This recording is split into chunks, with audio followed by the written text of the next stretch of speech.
Mic check, 1 2 1 2. Give me a 9 up in the chat if I can be heard, family. Give me a 9 up in the chat if I can be heard. All praises to the ever-present creator, the all in all. The always was, is, and never shall be.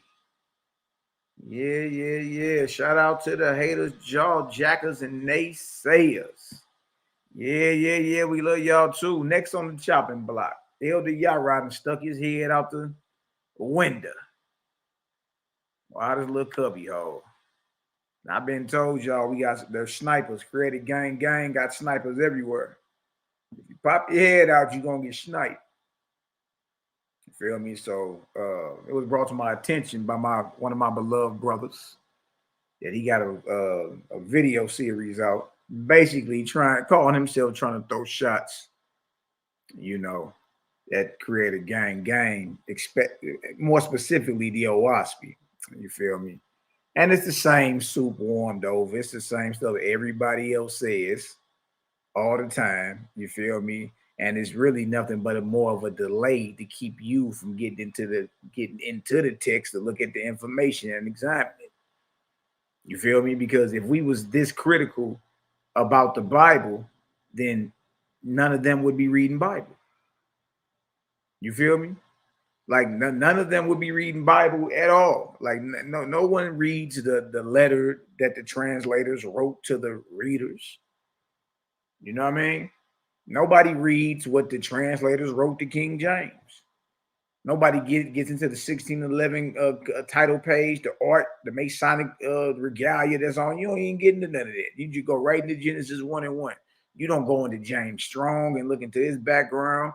You don't go into Eleazar Yehuda, who put out the first Hebrew dictionary in the world. You don't go into his background. You don't go into Westcott and Hort dealing with the Greek New Testament. You don't do none of that. You know what I mean? But when it comes to something that's clearly a threat to what people understood and thought to be the final destination for truth, you know what I mean? We get that bad. We think we've arrived. But when something comes out that's clearly a threat to what you thought was the final destination of truth, it's all types of, people you thought was solid doing all type of weird boy, fun boy stuff. Like, what is that? So Yarah is a brother that sometimes or quite frequently visits Sinetta platform.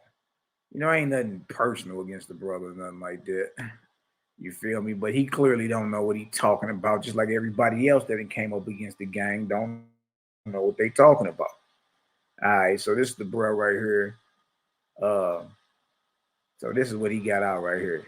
Look, it says, look at the thumbnail. The thumbnail says the Molekian high priest John Baloo Nubro. Then he got OWASP scratched out on there. Right. What's up, bud? How you doing? And then look in the description, it says OWASP exposed fakeism, John Below Nubro, and the right. And then you get down here, it says OWASP exposed fakeism, John Below Nubro, and the Molekian priesthood. So he's claiming that we dealing with the priesthood of Baal over this way. You know what I mean? Because Molech was just another deity up under the Baalim pantheon. So in essence, he's claiming that we are involved with a priesthood coming out of Canaan, the Baalim, more specifically Molech. This is what Yarah has the nerve to be claiming and saying. And I'm like, come on, bro, you got to do better than that. You got to do better than that. You know what I mean? And it's crazy because as Israelites, you feel me? We still read the Bible, even though there's various Israelite cults out there. You know what I mean? Some are responsible for the death of other brothers and sisters, for the rape of other brothers and sisters, for the violation of other brothers and sisters. We still read the Bible, right? So even though you may see somebody display character that's opposite of what the text condones, it didn't stop you from reading the Bible. Jim Jones, when he had that situation going on and all them people drunk that Kool-Aid, That was a biblical-based cult. You ain't stopped reading the Bible. You licked your fingers, flipped to the next chapter, and kept reading. What about David Koresh, Waco, Texas? What about him? And all the people that died under his watch. He claimed he was the Lamb of God. He claimed that he could open the 7 seals in Revelations. Not no 7 surahs and no Quran in Revelation. So even with him, that was a biblical based, what you would call cult, right? And after all that misfortune went down, you didn't stop reading Bible. It didn't even affect you no way. You put on your Sunday church clothes, with your slick bottoms, picked your little box, you did, tucked your shirt in and went right on to church, didn't you? You see how disingenuous everybody is being. I mean, you're right. If Yarah, if you're gonna be talking about, the behavior of people that had the WASPI and read it, you know what I mean? We can talk about that too. Most of the stuff that everybody bring up, then we done found out to be false anyway. We ain't harboring no pedos. Yeah? We ain't with nobody harming no children or no women on our watch. Let me go ahead and set that for the record straight right now. And it don't matter to me what book you read. Shit, if you around her touching on children and call yourself raping women, you my enemy. I don't give a hell what book you got in your hand. You feel me? But come to find out, if you really do the research behind the people that are the people's behavior that surround WASPI, the majority of it, that is false. You ain't sourced your sources, Yarah. You just ran out here and jumped out here and really bringing out the same stuff that the conscious community been tried to bring out 2 years ago. Every time we come around, they try to bring this stuff up, and we slice through it. We slice through it like a knife through hot butter all the time. All the time. You feel me? What I'm saying is y'all being hypocritical with WASPI by staying away from it based off the actions of people who allegedly read it. Because if you had the nuts of a squirrel and decided to finally read it, Yarah, you'll find out, man, this sucker got some light. This deal is a decoder. It got more answers than questions, but you would have to read it first and not be biased to understand that. You know what I mean? So you stuck your head out the window and mentioned the priesthood of Molech. You feel me? And based off your thumbnail, it's showing that this priesthood of Molech is attached to WASPI.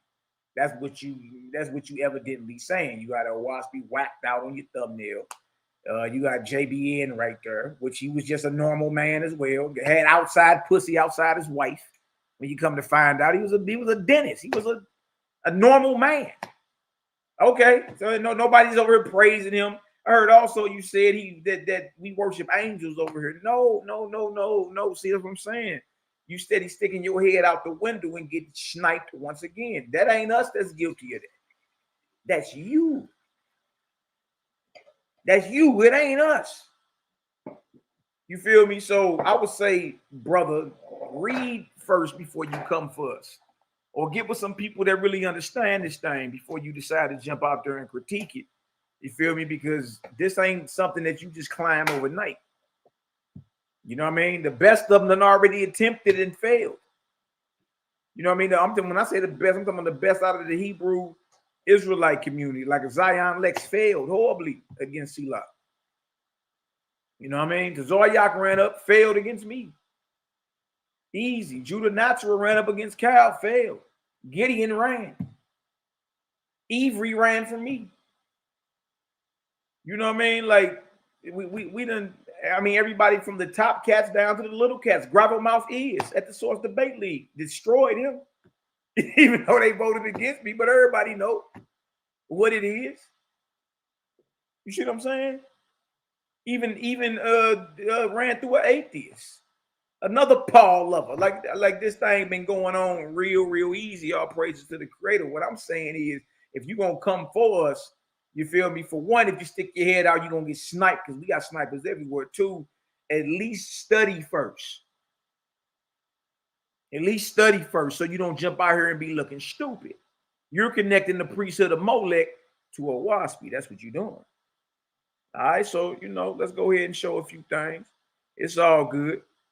You feel me? It ain't nothing personal, but you had a gang outside, and just to let you know, if you call the names of one of my brothers, you call on all of us.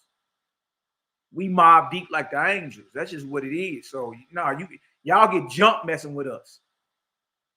You know what I mean? That's just how we come through. We a gang. That ain't just a fancy catchphrase and nothing. We a gang. So when you got Sheila up there, you best believe you got the whole gang behind you. Cal, the whole gang behind him. It's just what it is. You know what I mean? So, again. So let's flip over here real quick. Let's show something. All right, I want to share this with y'all. We being accused of being up under the priesthood of Molech or some crazy madness. Like, what is this dude talking about, man? What's wrong with him, Ray? That's gas money, Ray. Hold on, Yarah, man. We gotta tighten you up real quick, all right? Just so you can get some understanding. You like a year late. Like, how is you like the last one to run up? Like, everything that you were about to say, my brother Daryl Cosmon is about to break down. My brother Daryl Cosmon is about to break down this evening, y'all. So make sure y'all tap into Creative Gang TV this evening.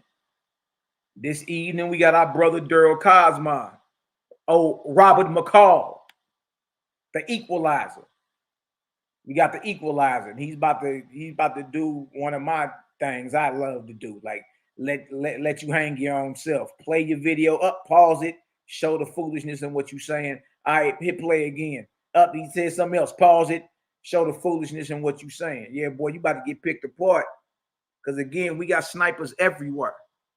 Everywhere. All right, so this right here is something that we already got prepared, pulled up, dealing with the creator versus the bloody deities. All right, so Yarah's making an assumption that creator gang is a part of the priesthood of Baal, specifically Molech. This is what he's saying, right? And it's all based off the behavior of outside individuals, allegedly. Outside individuals who allegedly read this. Who allegedly read what we be bringing up. All right, so I've already showed the hypocrisy, because if we start examining the people that had to do with the Bible, where you going to find a Bantu Negro from the Congo at? Especially dealing with the Bible we have today. Where you going to find a Bantu Negro from the Congo? When we dealing with translators and those putting out lexicons and all that. What are Bantu Negroes from the Congo at? That part. So what you're going to find out today, Yarah, is what you throwing over here is what you're guilty of. Y'all already guilty of being a part of a bloody deity or devoted to a bloody deity up under a blood covenant. What you throwing this way, you already guilty of. That's why I named it you fell on your own sword. Or is Yarah devoted to a bloody deity? Watch this. Watch this. Yarah, Elder Yarah, is an Israelite that believes in both the Old and New Testament. So let's go deal with the sacrifices, you feel me, from both testaments, and let's just see. Let's just see who really dealing with that priesthood and who ain't. And just that quick, even based off the title of your so-called video, Jack, you feel me? You already debunked. Tonight at 9 p.m. Central Standard Time, tune in to Credit Gang TV. Daryl Cosmon, Robert McCall, the Equalizer, will be on, showing every hole and every hole in Yarah's flank, basically. You feel me? Bro, you ain't nowhere near ready. You should have asked before you jumped out there. I don't know if it's the deities putting a battery in y'all back and swift kicking y'all up y'all ass and making y'all jump out there, but what you saying and what you about to argue is the same thing everybody else done attempted to do and failed. You like a year late. You know what I mean? You need to catch up, player. All right, so we about to deal with these Canaanite deities real quick. The Canaanite deities and human sacrifice. Let's deal with it. Let's deal with it. Because if you dealing with the creator of all creation, he bet not have no similarities with these Canaanite deities. Yarah. Bet not. Bet not. Bet not be no comparison at all. And none of it. All right, now watch this. We're going to do Old and New Testament. Watch this. Amos 5:25 through 26. Look at this right here, yo. Child sacrifice. Well, those are the Canaanite gods, Malaki. Okay, hold on. That's old Molech right there. Amos 5:25 through 26, KJV. Have you offered unto me sacrifices and offerings in the wilderness 40 years, O house of Israel? That's a question. The question is, have the sacrifices and the offerings, the entire 40 years Israel was in the wilderness, were those sacrifices and offerings offered to the creator of all creation or to a bloodthirsty deity? Verse 26, but you have carried the tabernacle of your Moloch, your Molech, and Chiun, your images, the star of your God, which you made to who? Yourselves. According to Amos the prophet, the house of Israel, Yarah claims to be an Israelite. Now, shout out to the 12 tribes, man. Salute the nation.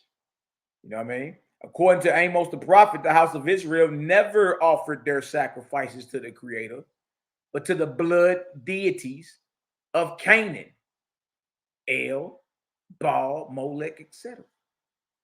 Let's look again in the more modern version of the Bible, Yarah, Elder Yarah. Check this out. You talking about the Molechian priesthood, boy? Do you even know what you talking about? How is you throwing that charge over here and you the one guilty of that? Huh? You guilty of that. Watch this. Watch this. Amos 5:25 through 26 in the NLT. Was it to me you were bringing sacrifices and offerings during the 40 years in the wilderness, Israel? Question. Verse 26, no. No, you served your pagan gods. Sakuth, your king god, and Kaiwan, your star god, the images you made for yourselves. Amos 5:25 through 26. One of the many things that get overlooked when observing these verses is the time frame of the 40 years of wandering in the wilderness. Many during the entire wilderness experience, not one offering, meaning during the entire wilderness experience, not one offering was to the creator, but many blood deities. The problem with that, this is the same time in which we supposedly receive the laws of sacrificing for the Levitical priesthood to perform. You understand that? If the sacrifices and offerings in the wilderness for 40 years never went to the creator, but went to a God requiring blood, the problem is, this is the same time that the Levitical priesthood. This is the exact same time in which we supposedly receive the laws of sacrificing for the Levitical priesthood to perform. Notice what the next verses say about the same time. Let's go to Psalms. Psalms 95. Talking about the Molechian priesthood. And got Owaspi whacked out. Like we over here promoting the priesthood of Baal or Molech or the priesthood of Canaan. No, that ain't us. Newsflash, that's you. I heard you open up your jaws and said something about we worship angels. No, that ain't us. That's you again. That ain't us. That's what we've been trying to tell y'all the whole time. Who you think you devoted to is not the creator of all creation. It's a God pump faking like it is the creator. Psalms 95. Verse 10, 40 years long was I grieved with this generation. 40 years long. That's the entire duration of it. 40 years long was I grieved with this generation, and said, it is a people that do err in their heart, and they have not known my ways. So as we see, the psalmist has made it clear, the entire 40 years the Almighty was grieved with the house of Israel, and declared that our forefathers never knew his ways. Y'all heard that? You hear that? So the question would be, then whose ways did you know then? If it wasn't the creator of all creation, who was you sacrificing to? Don't worry about it. We already went and got names. Molech and Chion, and we know now that Molech is a god up under the Baalim, the Canaanite pantheon. We know that now.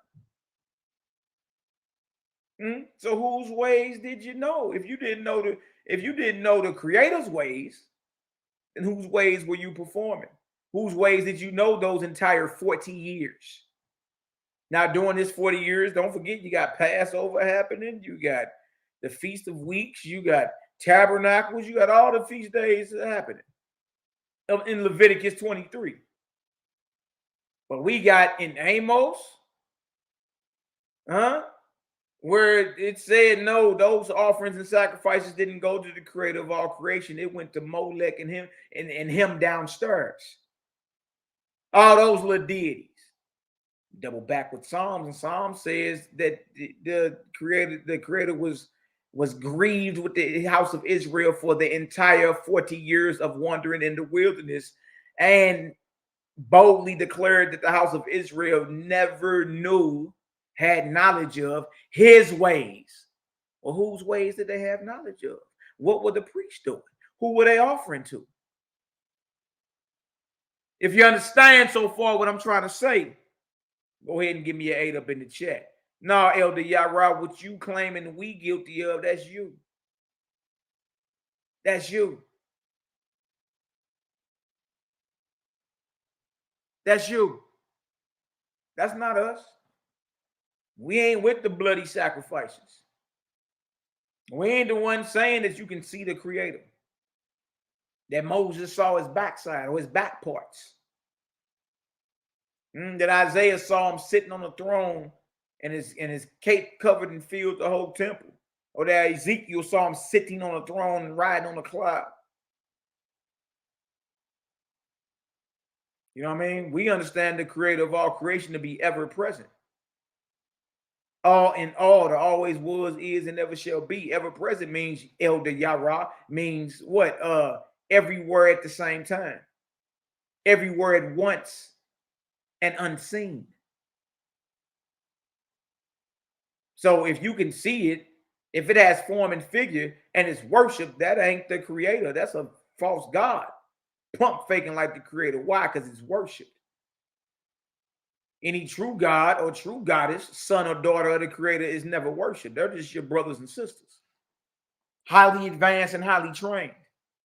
There to assist you in your ascension and resurrection. That's it. They don't want your prayers and worship. You can't see the creator. That's the point. And if at any time any other prophets or anyone in the Bible claiming they've seen the creator, then that's a lie. The creator is invisible, ever present, everywhere and still unseen. You only can see the creator through the function of his creation. That's it. But there is no form and figure. He ain't in the form of a man, woman, or animal.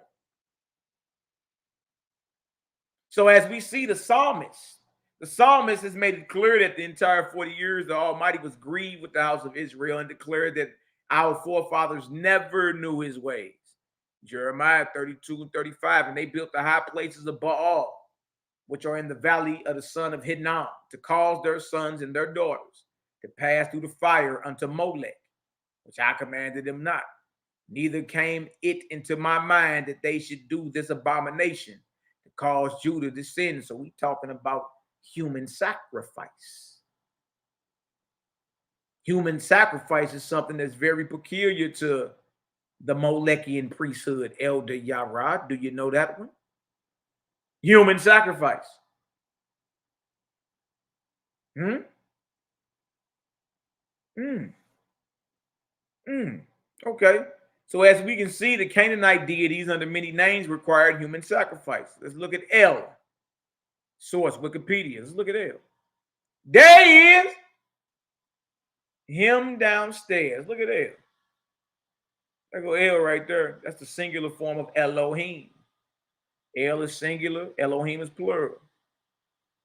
But there's a statue of El. It's the Canaanite god El. El has a form and figure. El can be seen. So El is not the creator. El is not ever present. Him sitting on a throne. His throne is right there.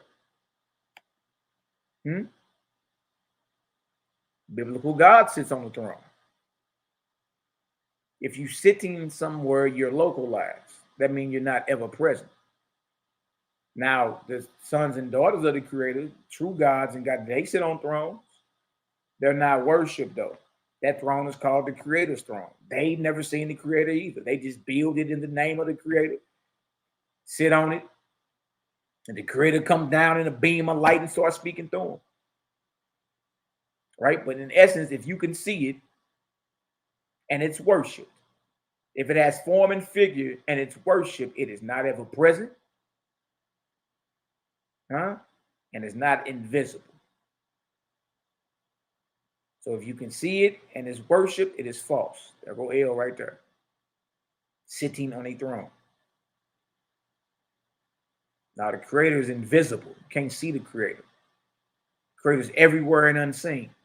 The Creator is not in the form and figure of a man, woman, or an animal. The closest you got to that is the air you breathe. That's the closest connection you got. Other than that, that's just what it is. Right? So you see, the Creator is something that we will never be. You will never be ever present, everywhere at one time. Unseen. No.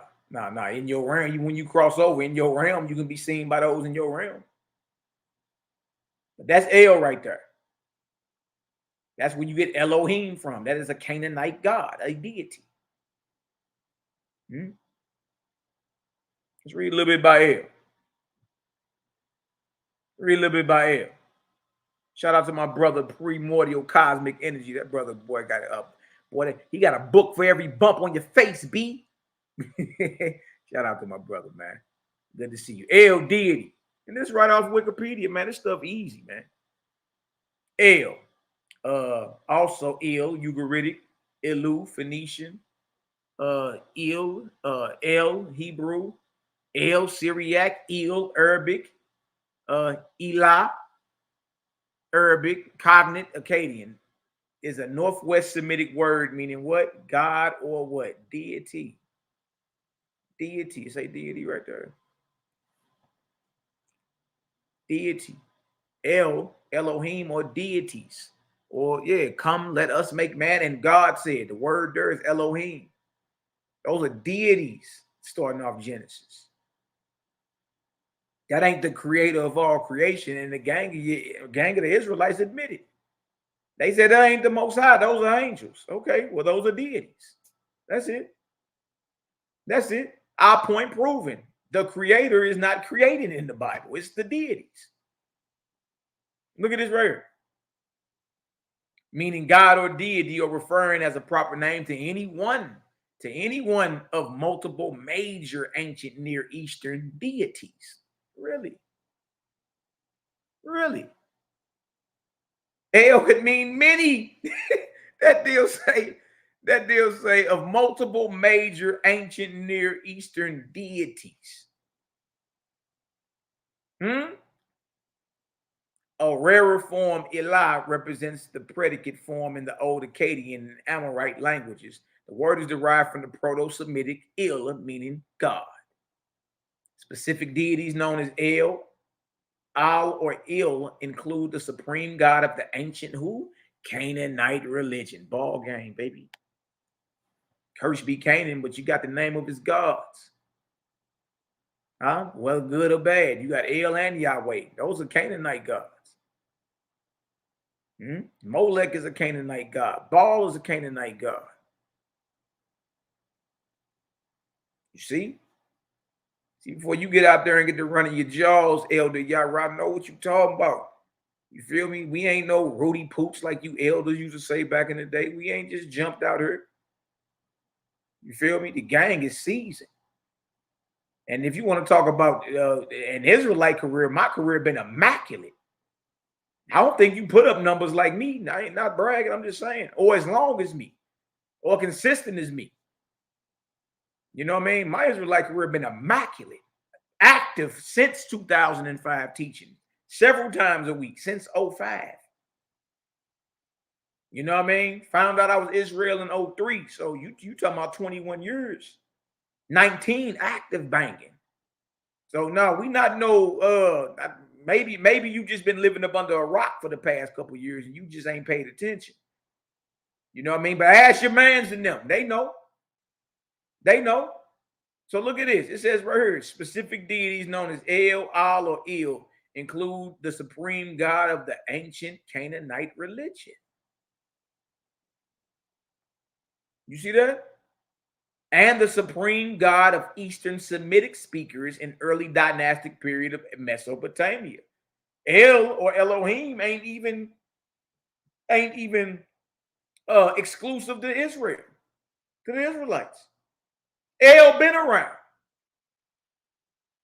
Among the Hittites, El was known as Elkun Irsa. Wow.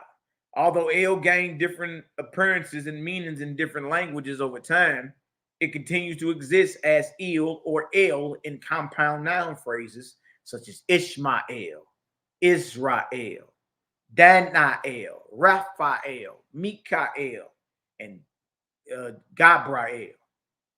Y'all see that? There go him again. Hold on. I'm saying we did our homework, bro. We already, you know what I'm saying, like whatever y'all throw this way, you already guilty of. Just know that. And whatever you think you found, just know we already went over it. We already went over that. What you think you about to pull out, you ain't got. Trust me. You know what I mean? I know it's your job to keep, to do your due diligence and all that. But especially when you coming out with any of them rumors surrounding any of those people who allegedly read or watch any of that, if you source your sources correctly, you would have found out that all those was rumors and false. But don't worry, we already got that put up for you too. We got that whole presentation been done. We did a whole presentation on Sidenetter TV. Shout out to Cosmo and Cal. He already showed that. Been done. I'm saying you about to hop out here with the same soup warmed over. You about to hop out here with the same soup warmed over and say the same stuff that the HOK been saying the past 2 years that we already done ran through. Now look at this. Other names of El. Look all the way over to the right. Other names of El. Look at this. And that statue of El I showed y'all is something that was unearthed in Israel. Gilded statuette of El from where? Tel Megiddo. That's right over there in the land. Right? Armageddon, the valley of Megiddo. Tel means hill of Megiddo.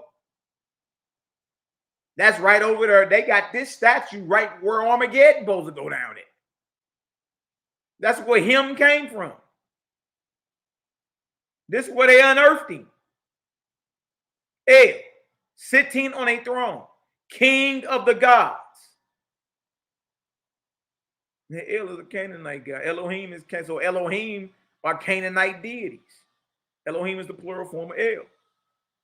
Now look at this. So this comes right from where Armageddon supposed to go down, in the valley of Megiddo, or Tel Megiddo, Armageddon, right? Other names of El. What do we have here? El, Elyon. Elder Yarah, I know you know what that means. What does El Elyon mean? It means the Most High God. Hold on. You mean to tell me that him, they refer to him downstairs as the Most High God, King of the gods. Him downstairs, him right there.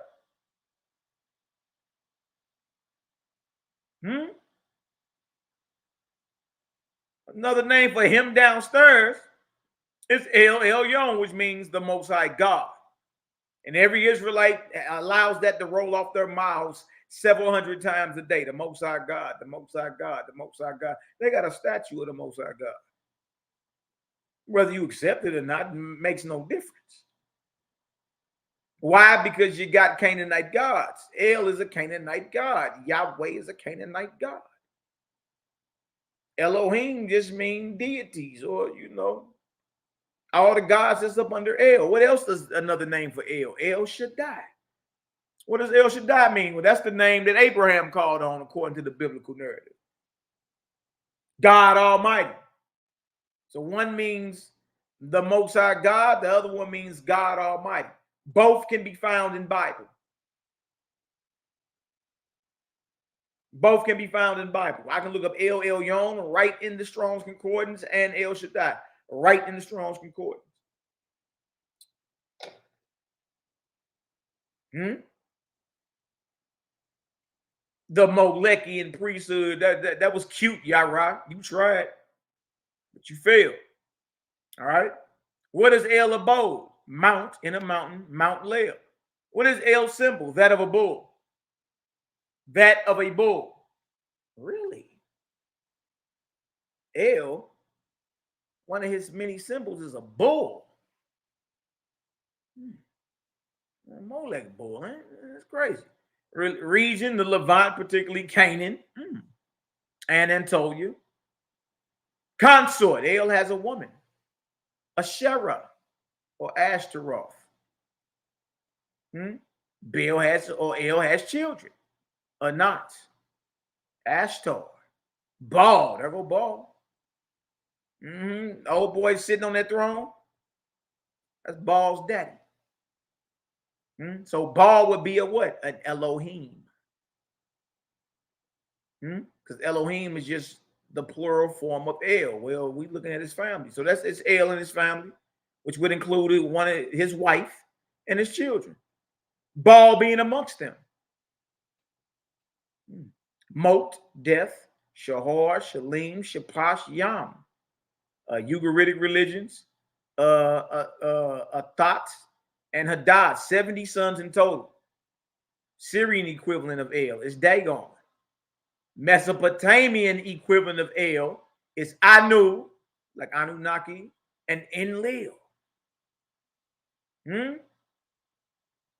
Wow, that's El. You mean to tell me the whole Anunnaki and all that got to do with El?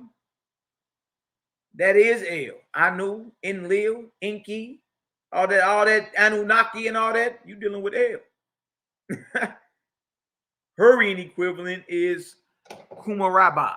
All right, this right here is a statue, possible depiction of El with two lions. Look at this, y'all. BC 3450. 3450 BC. It's an old depiction of El. Right there.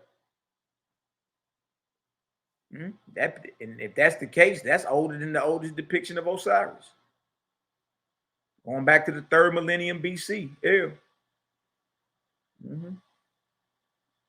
Here we do this. Ancient Semitic religion, another name for El. Look all the way down here. Yahweh. Now, Yahweh is in the family of El, should I say. Yahweh is one of El's children as well. All the way down here to the right. I can't blow it up anymore. It's Yahweh right there.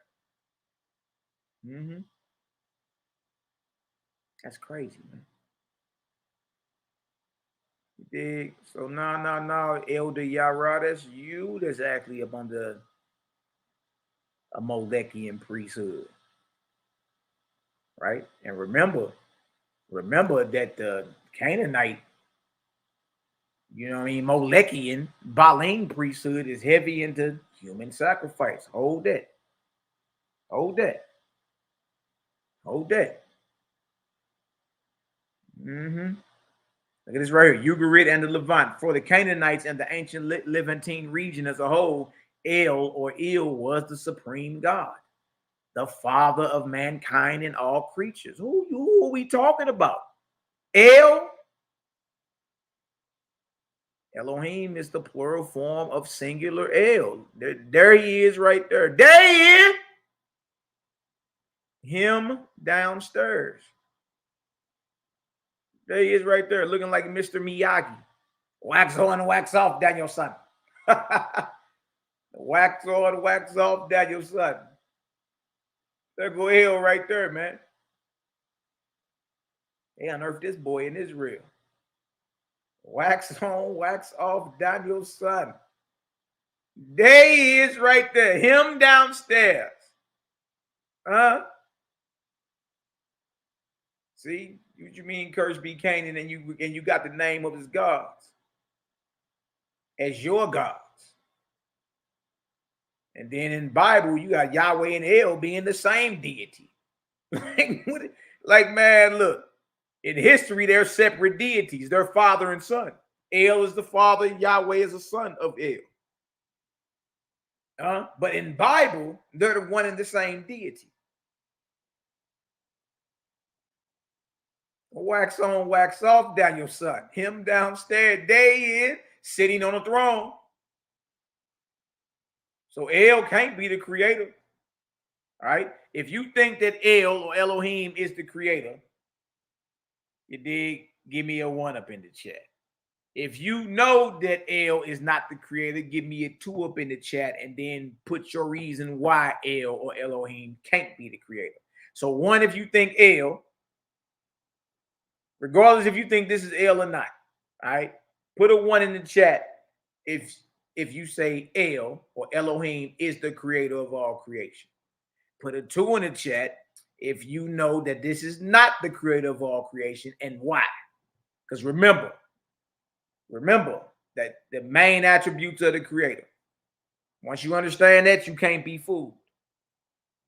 All right. Once you know they can't be fooled. All right. So look, you see me rolling in. All right. What bro and them say. All right.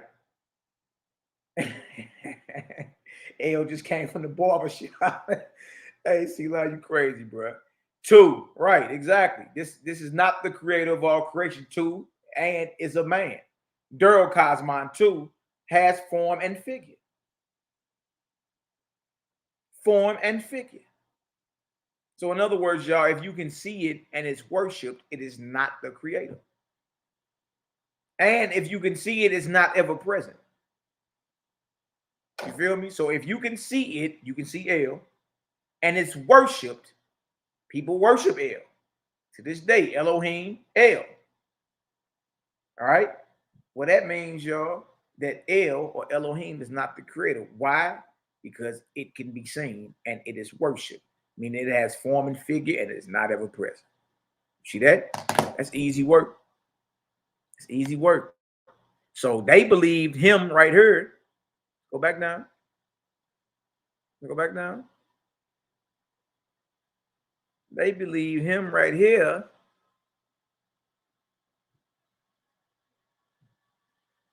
was the supreme God. They believe Mr. Miyagi was supreme God. This is important because now you got to ask yourself, well, how did El get in the Bible? How did Yahweh get in the Bible? And then somebody got to know something going on because y'all tried to erase it and put Lord and God up in there. Over 7,000 times.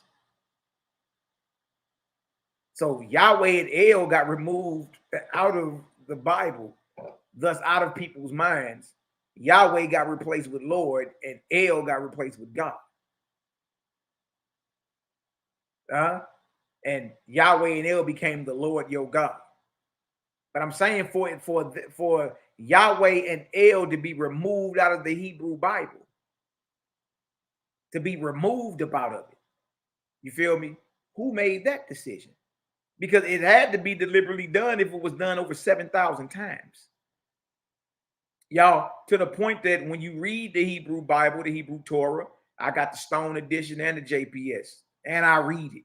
I know how to read the Ivrit, so you ain't dealing with no novice. All right. When you read the Ivrit, it's in there. Yahweh, Elohim, El, Adonai. Right. But every time it gets to Yahweh, you dig, and you look over to the translation side to translate it, it says Hashem, which means the name, or they got it in parentheses. Look, they don't even say that name. So what I'm saying is, who gave the authority to remove Yahweh and El and replace Yahweh and El with the Lord your God. Over 7,000 times. Look at this. For the Canaanites in the ancient Levantine region as a whole, El or Il was the supreme God, who we just looked at. Mr. Miyagi, sitting on a throne. With a Shriner's hat on. Basically the same hat Osiris had. Says El was the supreme God, the father of mankind and all creatures. I mean, an Israelite or a Christian would have to say the same thing. In the beginning, God or El. It says Elohim, actually. So it was more than just El, the God. It was him and his family, his wife, his children. All right. In the beginning, Elohim created the heavens and the earth. So you would have to say the same thing, that El, which is the head of the Canaanite pantheon, would be what? Father of mankind and all creatures. Because El is starting out your creation. Elohim is. And we got cats already saying, I'm talking about reputable Israelites, from Captain to Zoyat down to Yarah, down to, excuse me, I don't know if Yarah have said it, but down to Amin Ra McCarthy, another one. You got them saying that Genesis 1 is not the creator, but those are angels. Or Jesus and the angels. So what I'm saying, if that's the case, then you would agree with this statement. For the Canaanites and the ancient Levantine region as a whole, El was the supreme God, the father of mankind and all creatures. Every Israelite and Christian should agree with that. Because that's who starts off Genesis 1:1. El. In the form of his whole clan, Elohim. It's just the plural form of El. So El would be the father of mankind and all creatures. You do get down with the Canaanite deities. Look at this. Look at this. He also fathered many gods. Oh, really? Most importantly, Baal, Yam, and Mot, each sharing similar attributes to the Greco-Roman gods Zeus, Poseidon, and Hades. Really? Really? Well, how ironic is that? A Waspy tell you that Baal is Zeus, that Zeus is Baal. You can't make this stuff up. As recorded on the clay tablets of Ugarit, El is the husband of the goddess Asherah. The goddess Asherah. El is. And El starts out the Bible. I'm not trying to hear nobody say nothing about nothing. El starts out the creation story in the Bible. El was not just exclusive to the Israelites. As recorded on the clay tablets of Ugarit, El is the husband of the goddess Asherah. 3 pantheon lists found at Ugarit. Modern Rosh Shamra begin with the 4 gods Il Iba, which according to Cross is the name of a generic kind of deity, perhaps the divine ancestor of the people. El Dagnu, that is Dagon, and Baal Sapon, that is the god Hadu or Hadad. Though Ugarit had a large temple dedicated to Dagon and another to Hadad, there was no temple dedicated to El. El is reportedly referred to as Trill. That's a Trill. Bull El, or the bull god. He is B'nai Benwit, creator of creatures. Abu Bani, father of the gods. And Ab Adam, father of man. He is creator eternal. The epithet Olam appearing in Hebrew form in the Hebrew name of God, El Olam. El Olam, God eternal. Look at that. He is El. Hold on. It says he is El, is the great bearded ancient one, full of wisdom. Malku, king. Absinim, father of years. El Gibor, El the warrior. He is also named of unknown meaning, variously rendered as Latpan, Latipan, or Lutpani. Shroud face by Strong's Hebrew Concordance. Compare cognate with Arabic. El, father of heaven / Saturn, and his major son Hadad, father of earth / Jupiter, are symbolized both by the bull, and both wear bull horns and their head dresses. See that? So El starts out the whole creation story. All right. AncientOrigins.net, myths, legends, Asia, and this is about Molech. Was Moloch really bald? Yarah jumped out there and said we deal with the Molechian priesthood. Really? Now keep in mind, family, you got to keep in mind that one of the major things to these Canaanite deities, from El on down to Baal on down to Molech, is child sacrifice. Remember that, human sacrifice. Remember that. All right. So who's really involved with that? Somebody threw a charge out there and didn't know what they were saying. You shouldn't have stuck your head out there. All right. We didn't already, just assume we already went over it and we ready for whatever you bring. That's your best bet. That's your best bet. Assume we already ready for what you about to bring up. Everything you about to attempt to bring out, we already got a counter for it and a counter for the other count. We already ready. We wouldn't be outside if we wasn't. Was Molech or Moloch really Baal, the ancient god who demanded child sacrifice? Moloch is well known in the Bible for being the god to whom child sacrifices appear to have been made in a shrine outside the city of Jerusalem. Although Molech is well known in the Bible, he is less well known in the archaeological and historical records, leading to disagreements over the identity of the god as well as the exact nature of the cult of Molech. Origin of the name. See, we already ready. I ain't just put this together, I already been had this. And I'm saying something because you call my bro in them names. You call one of our names, you got to deal with all of us. We come through mob deep. I don't know nothing about how y'all play around her. All right? We come through mob deep. Origin of the name. The name Molech most likely comes from the Hebrew word Melech, meaning king. So you got a god named after a Hebrew word that means king. For a long time, it was believed that Molech was another name for Milcom, the chief deity of the Ammonites. But this view has fallen out of favor because of the more recent research. The name Molech was most likely a title or epithet for a deity rather than an actual name. Y'all hear that? You hear that? You over here talking about some of the Molechian priesthood. That don't even sound right. The Molechian. Boy, that sound like you just made that up, Yarah. The Molechian, the Molechian priesthood. This article right here is saying that that's more of a title than the actual name of a deity. Look at it. It is common in Phoenician and Canaanite inscriptions for deities to be referred to as king of something. Malakandros, another name for El, the head of the Canaanite pantheon, for example, translates to king of man.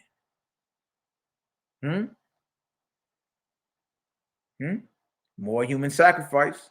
Going to the bull. You know we gonna answer. If you stick your head out there, the gang got snipers everywhere. Just remember that. Got snipers everywhere. One suggested identity for Molech is the Canaanite deity Baal Hadad or Hadad. Hadad was considered the king of the gods by ancient Canaanites. Evidence that Molech can be identified with him comes from the fact that the pagan altars in the valley of Ben Hinnom, y'all, that's in Israel, where children were sacrificed, are also described as altars to who? Baal. Baal, there it is. Historically speaking, they saying what they done found is that Molech is really Baal. Molech may be all over the, maybe all over the biblical literature and all that, but what the archaeologists are digging up and connecting the dots on is that Molech, or the cult of Molech, is really just another name of the cult of Baal, or the priesthood of Baal, who had a daddy named El.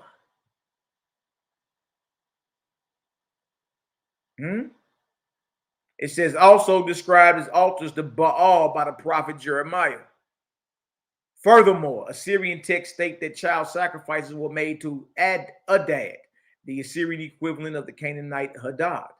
This makes it reasonable to suggest that child sacrifices may have also been made to Hadad, and that a cult of child sacrifice may have been related to him.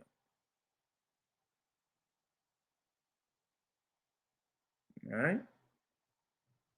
Another rendering of Molech, who we finding out now is really basically Baal. Basically him downstairs. All right. Now, remember,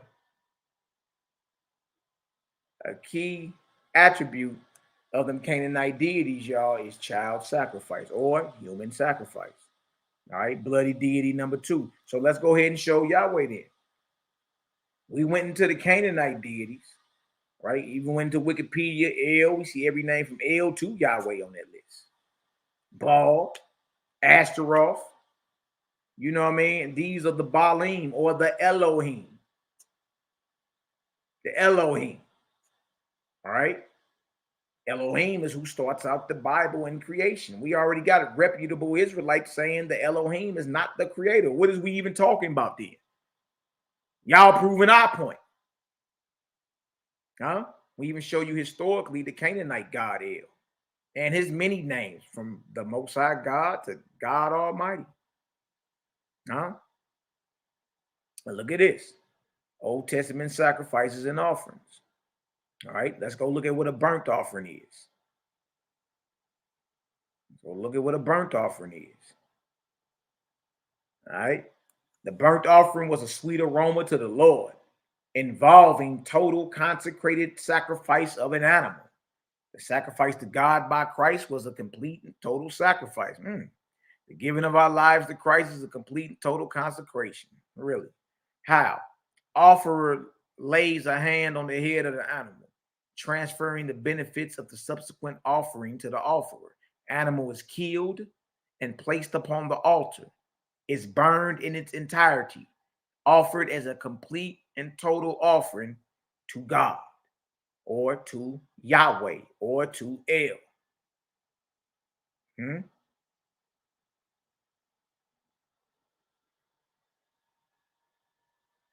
Because Yahweh and El are one and the same, biblically speaking.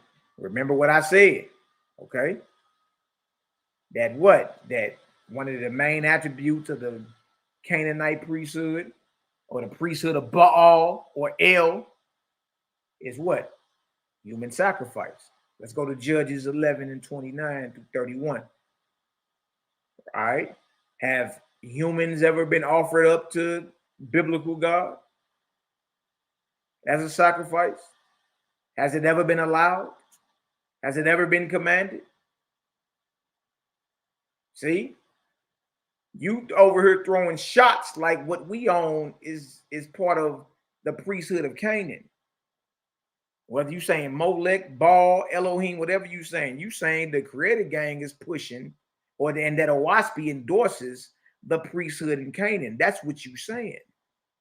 You got it on your thumbnail. You got Owaspy whacked out, and you talk about the Molechian priesthood, which basically is the priesthood of Canaan. And the priesthood of Canaan was heavy into human sacrifice. We just read it. If you understand that so far, give me a 3 up in the chat. All right, so now we go into the sacrifices offered to Yahweh El.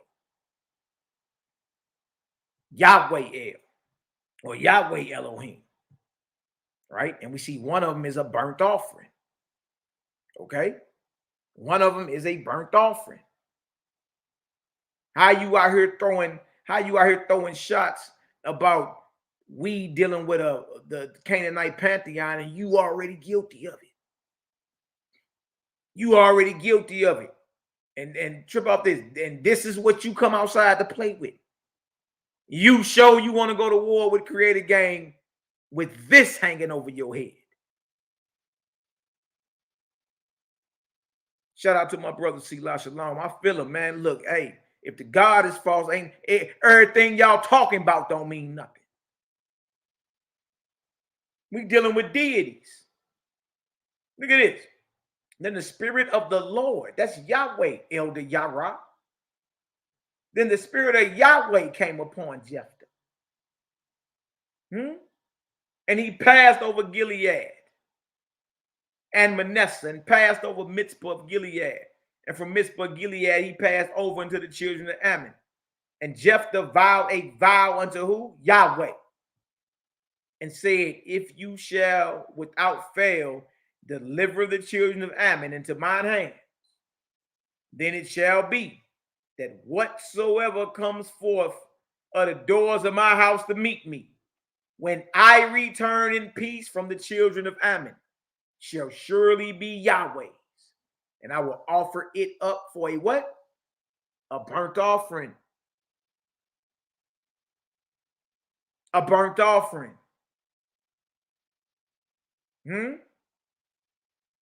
Don't forget, the spirit of Yahweh came upon Jephthah and inspired him to make this vow.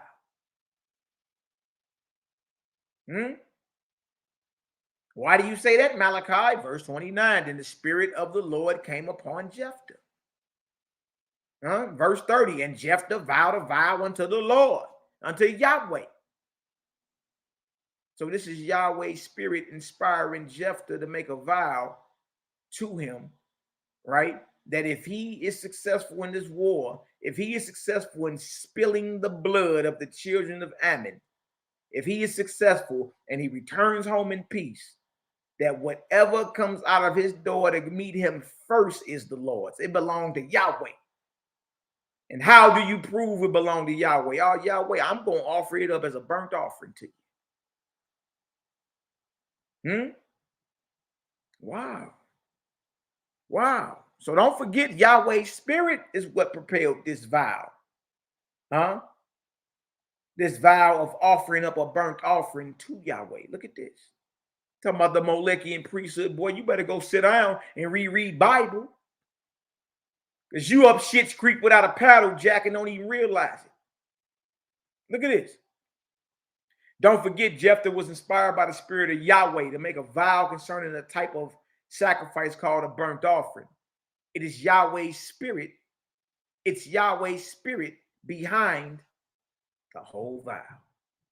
Let's look at an example of what a burnt offering is according to the Torah, because Elder Yarah claims he's down with a new Torah mind, a new Torah school of thought. Well, let's go look at what a burnt offering is. Because Jephthah, who was inspired by Yahweh to go to war and spill the children of Ammon's blood and kill them, made a vow to Yahweh and said, if I'm successful against them spilling their blood, whatever comes out of my house first to meet me is yours, and I'm going to prove it's yours by offering it up as a burnt offering. So now we need to go to the Torah, Elder Yarah. According to Torah, what is a burnt offering? Leviticus 1:3-9. If his offering be a burnt offering of the herd, let him offer a meal without blemish. He shall offer it of his own voluntary will at the door of the tabernacle of the congregation before Yahweh. And he shall put his hand upon the head of the burnt offering, and it shall be accepted for him to make atonement for him. Verse 5. And he shall kill the bullock before Yahweh. And the priest, Aaron's son, shall bring the blood and sprinkle the blood round about upon the altar that is by the door of the tabernacle of the congregation. And he shall flay the burnt offering, and he shall flay the burnt offering and cut it into his pieces. And the sons of Aaron, the priests, shall put fire upon the altar and lay the wood in order upon the fire. And the priests, Aaron's sons, shall lay the parts. What parts? Y'all don't forget, this animal has been flayed, dismembered. Shall lay the parts, the head. That's a chopped off goat head. And the fat. In order to get the fat, you got to cut the organs up out of that poor little animal. And cut the fat off the organs and lay that next to the head. Shall lay the parts, the dismembered head, the fat, in order upon the wood that is on the fire, which is upon the altar. But his inwards, his organs, so you got to cut, you got to gut him. But his inwards and his legs shall he wash in water, and the priest shall burn all on the altar. And the priest shall burn all on the altar to be a burnt sacrifice, an offering made by fire of a sweet savor unto Yahweh. Y'all, that is a dismembered goat head or cow head or lamb head. Y'all see that? That's a chopped off head, chopped off legs, yanked out organs, cut off fat, all thrown on the altar. You wash the organs and you wash the legs and throw them all on the altar. And let's roast them suckers as a sweet smelling flavor, savor to Yahweh. That's how you perform a burnt offering, Elder Yarah. And you got the nerve to twist your lips and open up your jaws and claim we deal with the Canaanite priesthood when it's you the whole time. It's you the whole time. And if you think this is overkill, wait till my brother Robert McCall, Daryl Cosmine handle you tonight at 9 p.m. Central Standard Time on Creative Gang TV on YouTube. Make sure y'all tap in. Boy, you about to look like a whole mental midget around here. By the time he get through with you, is over. C-Lot mashed you yesterday. Cal doubled back and swung through this morning. You got me right now and then Daryl Cosmine tonight. Yeah, you called down the 4 horsemen. You got it. Yep. You about to look like a whole mental midget out here this evening. Now look at this. Look at this. Now here's a picture since we visual. These are the chopped off heads. These chopped off heads would have to go on the altar. And this smell good to Yahweh.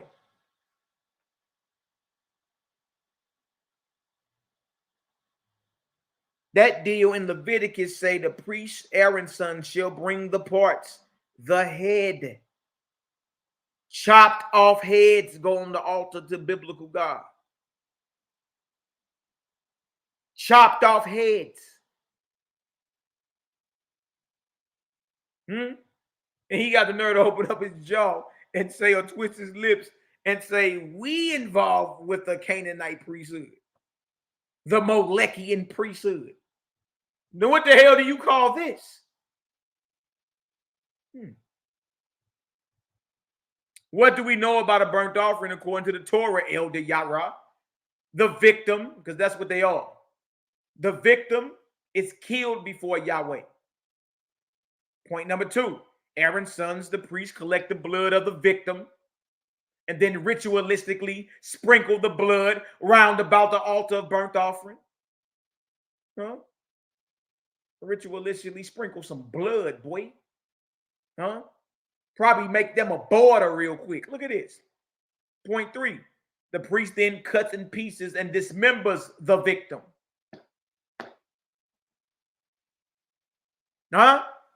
The priest then cuts in pieces and dismembers the victim.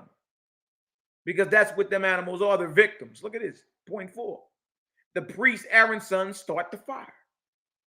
Point 5, Aaron's sons bring the chopped off head of the victim along with the cut off fat from the victim's organs to the altar and place them on the fire.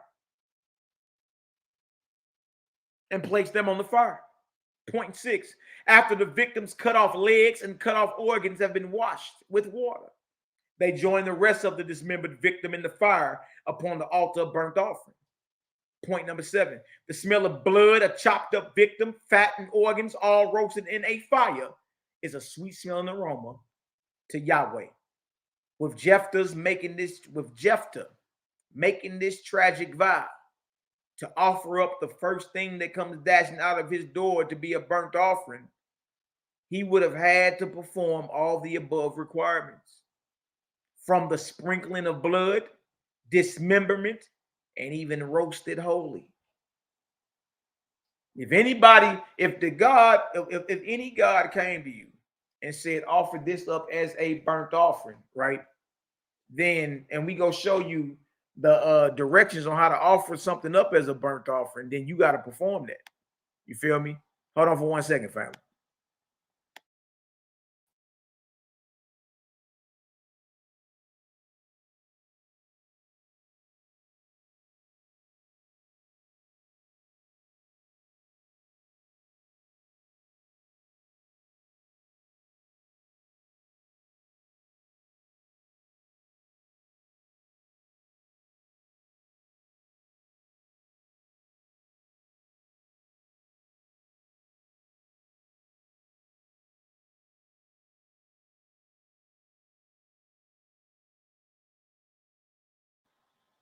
Yeah, yeah, I'm right back at it. You already know. So look, so with Jephthah making that vow, that he will offer up the first thing out of his house as a burnt offering to Yahweh, you feel me? That means that that burnt offering ain't just you like just stabbing up the animal. You got to chop off the animal's head. You got to chop off the animal's legs. You got to gut the animal, pull the organs out, cut all the fat off, wash the legs and the organs, throw the chopped off head, fat, legs, and organs on the altar and roast that sucker. Okay? So with him making that vow, he already knew like the work he would have to do to please the deity. You know what I mean? He already knew. I mean, in his mind, he was going to have to do it to an animal. You know what I mean? In his mind, at the least, he was going to have to do that to an animal for Yahweh. You see? Now watch this. Watch this right here. I'm going to read it again. With Jephthah making this tragic vow to offer up the first thing that comes dashing out of his door to be a burnt offering, he would have had to perform all the above requirements from the sprinkling of blood, dismemberment, and even roasted holy. Judges 11:34-35 and in verse 39. And Jephthah came to Mitzpah unto his house. And behold, his daughter, remember, he said whatever come out his house first to greet him. If he is successful in killing the Ammonites and spilling their blood in the mud, Yahweh's spirit moved on Jephthah. Jephthah made the vow: if I'm successful and I return home in peace, whatever come out my door first to greet me after doing all this killing is yours, Yahweh, and I'm gonna offer it up to you. I'm gonna prove it's yours by offering it up to you as a burnt offering. And you got this mumble mouth Negro named Yarah who got the nerve to twist his lips and say, we the ones a part of a Canaanite priesthood. No, this vow, this offering is the biblical Yahweh. What is you talking about? What is you talking about? So guess who came out to greet him on his success from spilling all this blood and killing? His baby girl. So that means his baby girl is the burnt offering. So what he got to do to his baby girl, y'all? How do you prepare a burnt offering? What you got to do? You got to chop off her head, chop off her legs, gut her, cut the fat off the organs, wash her legs, wash her organs, throw the chopped off head, the fat from the organs, the washed off organs, and the legs all on the barbecue grill and roast your baby girl. Huh?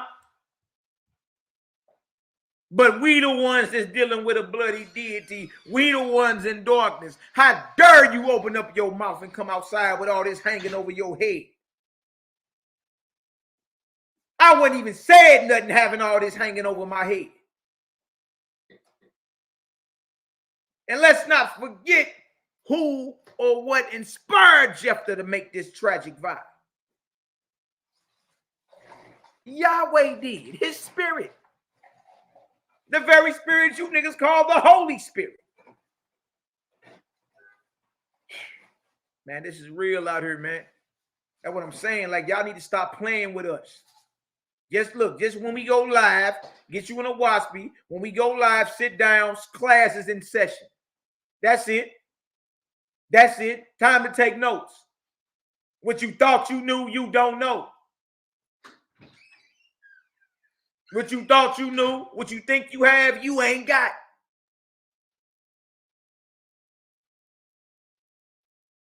Look at this. And Jephthah came to Mizpah. And Jephthah came to Mizpah unto his house. And behold, his baby girl came out to meet him with timbrels and with dances. And she was his only child. Beside her, he had neither son nor daughter. And it came to pass when he saw her that he tore his clothes and said, Alas, my daughter, you have brought me very low, and you are one of them that trouble me.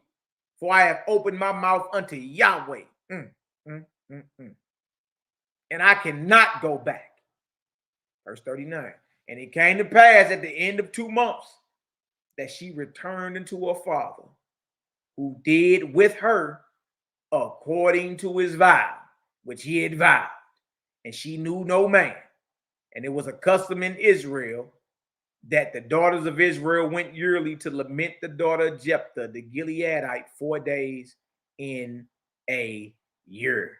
Judges 11:39 states that Jephthah went through with his vow to offer the first thing out of his door as a burnt offering to Yahweh. In this case, it was his only child and daughter. Let's not forget, according to verse 29 of the same chapter, it was Yahweh's spirit that jump-started the whole vow. It's obvious from Isaac, Jephthah's daughter, and even Jesus of the New Testament. Yahweh accepts human sacrifices, just like all of the bloody deities of Canaan.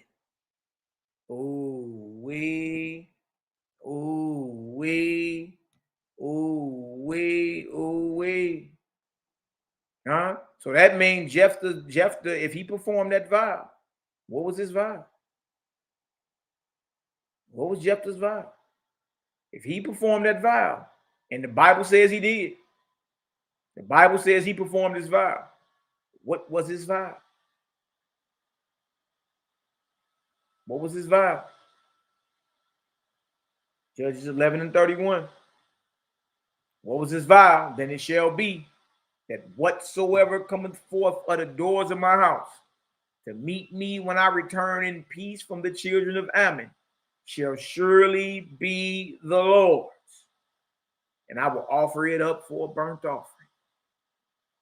Verse 39 says Jephthah performed the burnt offering ritual on what came forth out of his door to meet him. Who came forth out of his door to meet him? His daughter. And it says in verse 39, he performed a vow. And the vow was what? Whatever comes forth, I will offer it up to the Lord or Yahweh as a burnt offering. What is a burnt offering? How do you perform a burnt offering? I don't know why you niggas even came outside and opened your mouth talking about a Malachian priesthood, boy.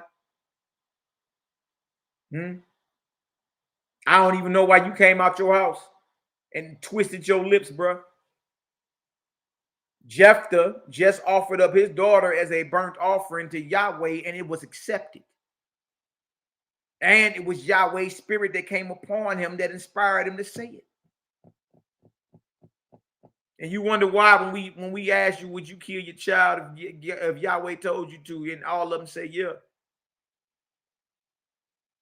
Why? Because there's examples of men killing their children or about to kill their children to prove their devotion to the deity. We got all that, man. We got all that. This is easy. That's what I'm saying. So for anybody in the conscious community or anybody, you ain't even got to be in the conscious community. If you feeling froggy, jump.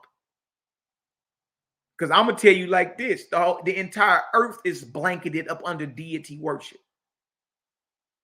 These are deities. You dig? The creator of all creation would never sit back and be silent on you about to kill your child. The creator of all creation will never tempt you to go kill your child to prove your devotion to him. The creator don't rock like that. The creator don't rock like that. That's a burnt offering that Jephthah offered up to Yahweh.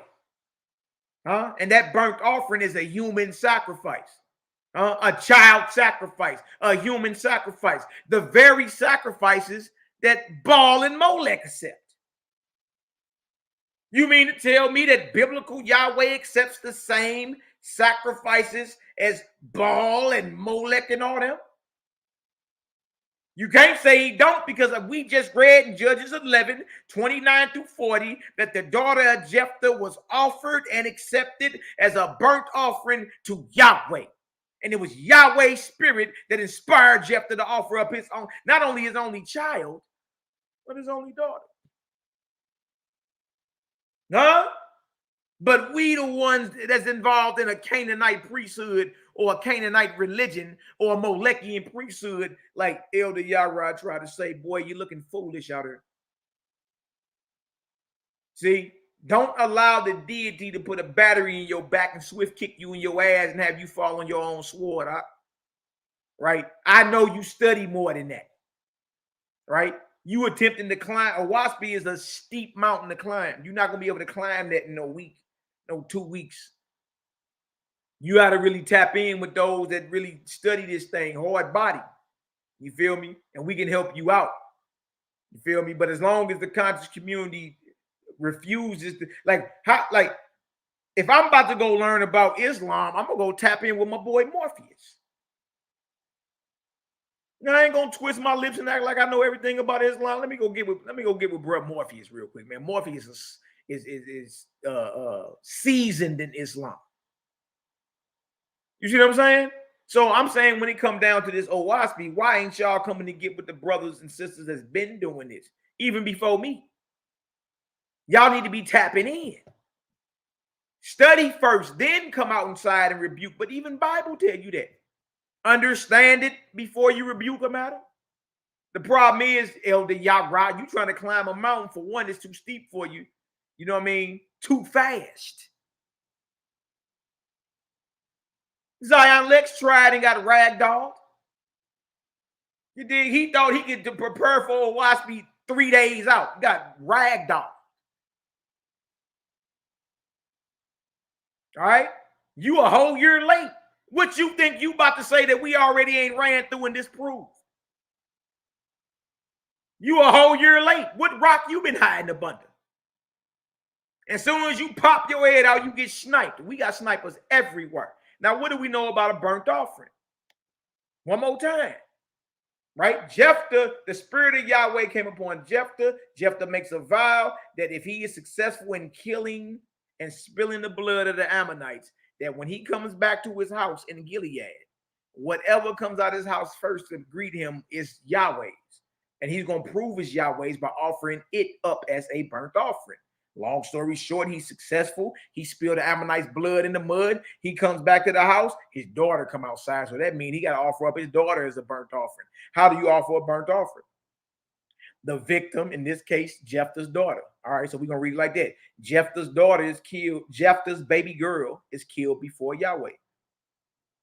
Aaron's sons, the priests, collect the blood of Jephthah's baby girl and then ritualistically sprinkle Jephthah's baby girl's blood around about the altar of burnt offering. The priest then cuts in pieces and dismembers Jephthah's baby girl. The priest, Aaron's sons, start the fire. Aaron's sons bring the chopped off head of Jephthah's baby girl, along with the cut off fat from Jephthah's baby girl's organs, to the altar and place them on the fire. After Jephthah's baby girl's cut off legs and cut out organs have been washed with water, they join the rest of Jephthah's baby girl's dismembered body in the fire upon the altar of burnt offering. The smell of Jephthah's baby girl's blood, her chopped off head, fat, and organs, all roasting in a fire, is a sweet smelling aroma to Yahweh. Don't come outside no more with that. You know what I mean? You sound like old boy. Matter of fact, let me pull it up and laugh at you real quick. I know we gotta laugh. You know, we gotta make it funny. You know what I mean? This is what you sound like. This is what you look like, Yarah. Let me show you what you look like. And look, and be careful running up against the gang, man. We'll make you famous. You know what I mean? Pola Rizzo, Lil Carl, Lil Oil of Olay. Yeah, we'll make you famous. You know what I mean? So be careful running up on us, man.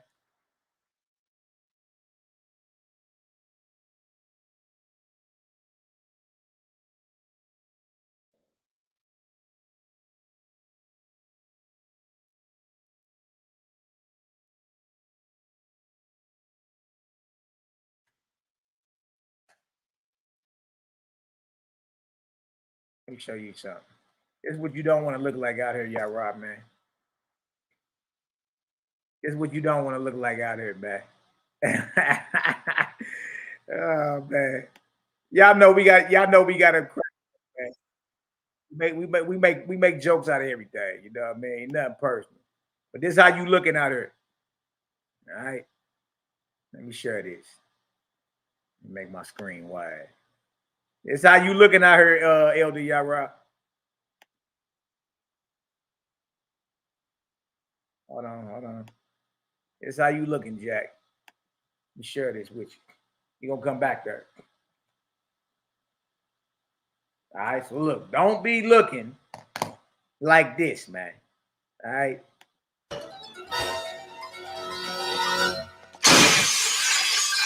Stop the car! Stop the fucking car! Stop the car! Shit! Sneaky motherfucker, let's get him! Quick! I'm gonna kill you, quick! You made me shoot one of my boys in the back of the head! Hey, Yarah, you tiny gun over there, man, to the right, man. You little tiny gun. Hold on. Don't be looking like little tiny gun out here, Yarah. You a whole year late. Look at it. And I know you had something to do with what happened to my brother, quick! Yo, man, I don't know what you're talking about! That's bullshit, man! You know what I'm talking about! You broke my nose, man!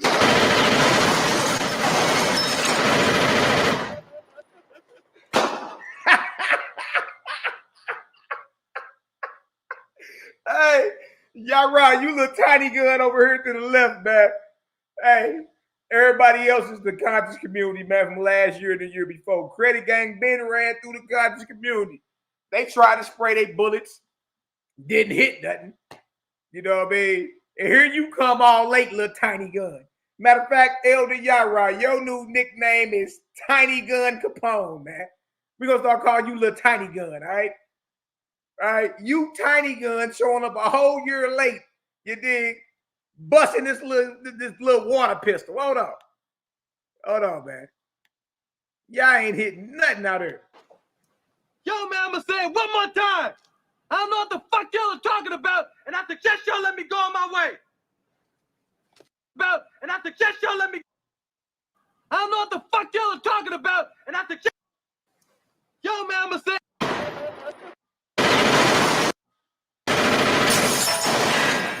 You broke my nose, man.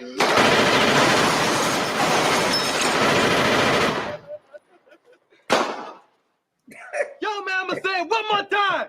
I don't know what the fuck y'all are talking about, and I suggest y'all let me go on my way. Really? Oh, really? Oh, really?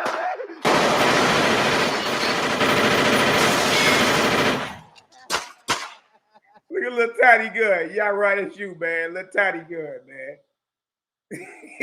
Put that little, don't shoot that little shit no more. I suggest you kiss my ass quick. Only way you going home is shot, motherfucker.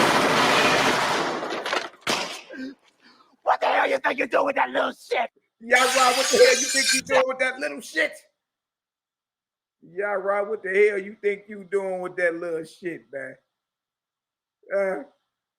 What the hell you think you doing with that little shit, Yarah? What the hell you think you're doing with that little shit? Stop it! Stop it! Don't. Hey, I'm sitting your hall, Sadetta.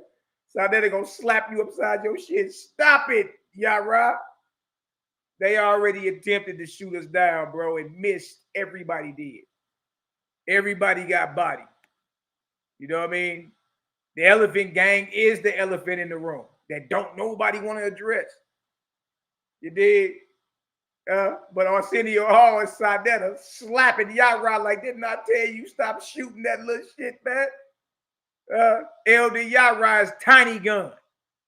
That's your new nickname from now on, Yarah. I told you I'd make you famous, boy.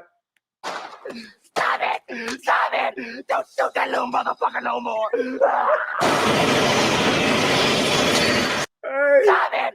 Don't shoot! Don't shoot me. Motherfucker! Only way you going home is shot, motherfucker! What the hell you think you're doing with that little shit?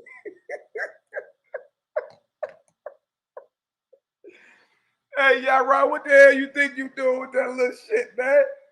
Man, you better study up and come tap in with the real ones, bro. If you really want to know about OWASP and what's going on, come tap in with the real ones, man. What the hell you think you doing with that little ass shit you pulling off, man? What you think you doing? Look at this.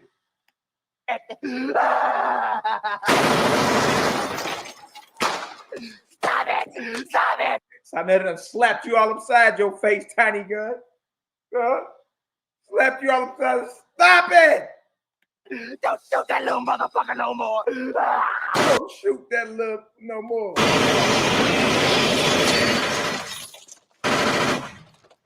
Fuck this. Yeah, Tiny Gun got smoked. Ain't nobody hit nothing. Zion Lake, none of them. None of them hit none of it. You know what I mean? None of them hit nothing. Everybody came and missed. Everybody came and missed. You know what I mean? So yeah, your name Tiny Gun from here on out, Yarah.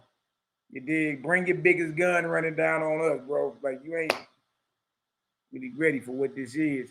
But I can hear you now, though. I can hear you like, well, that's the Old Testament and, you know, all this extra, you know, extra madness you'll try to pull. So hold on. Because that is a human sacrifice. We just read about Jephthah's daughter. That's a human sacrifice that was offered up as a burnt offering. All right? That means her head got cut off. Her legs got cut off. She got gutted. All her organs got pulled out. The fat got cut off the organs. The head, fat, the washed off organs and legs all go on the barbecue grill or the altar of burnt offering, roasted, and the blood. Don't get the blood is sprinkled around the altar in some type of ritualistic fashion. They probably set a border or something with blood, circle or something. You know what I mean?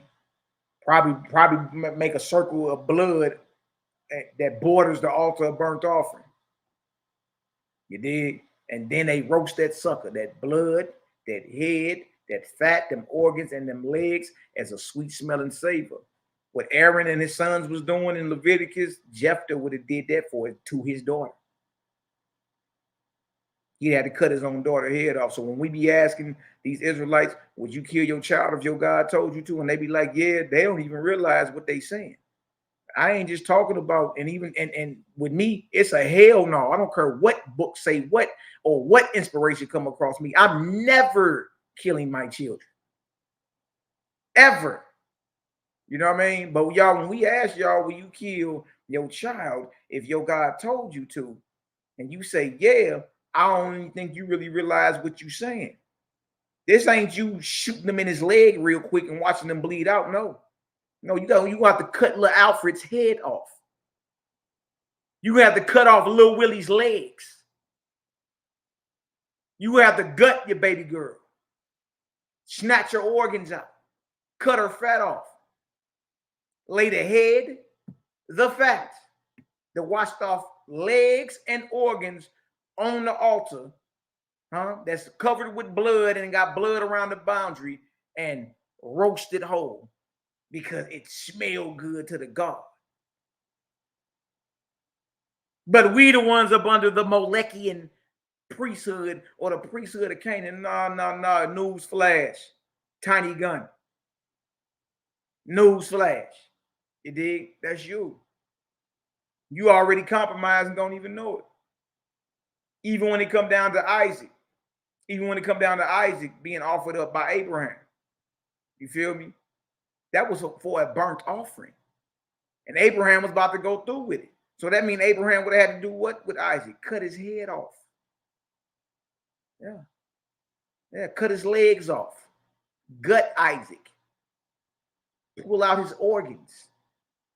Cut the fat off the organs.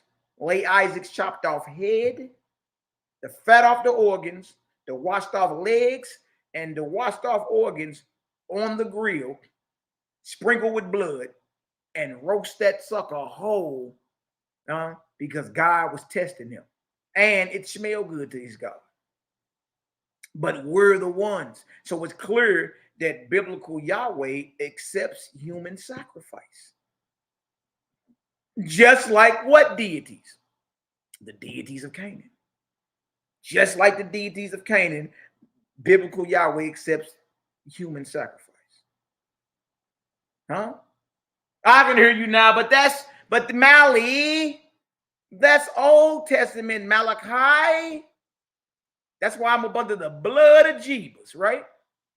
Right? Well, let's go. Let's go. Let's go. Now, don't stick your head out over here, because we with all of it. We with it all. You know what I mean? Easy work. One chopped off heads right there. That boy got nerve talking about we part of a Canaanite priesthood, man. Hey, creative gang, what is these cats on? Do they not realize that we really do this? We ain't with the sacrifices and blood at all. What you talking about? Let me show y'all something. All right. Elder Yarah claims to be a messianic Israelite, covered by the blood of Yeshua HaMashiach. All right, that's what he claims. All right. So let me get on back up here to the top. Let me show y'all this.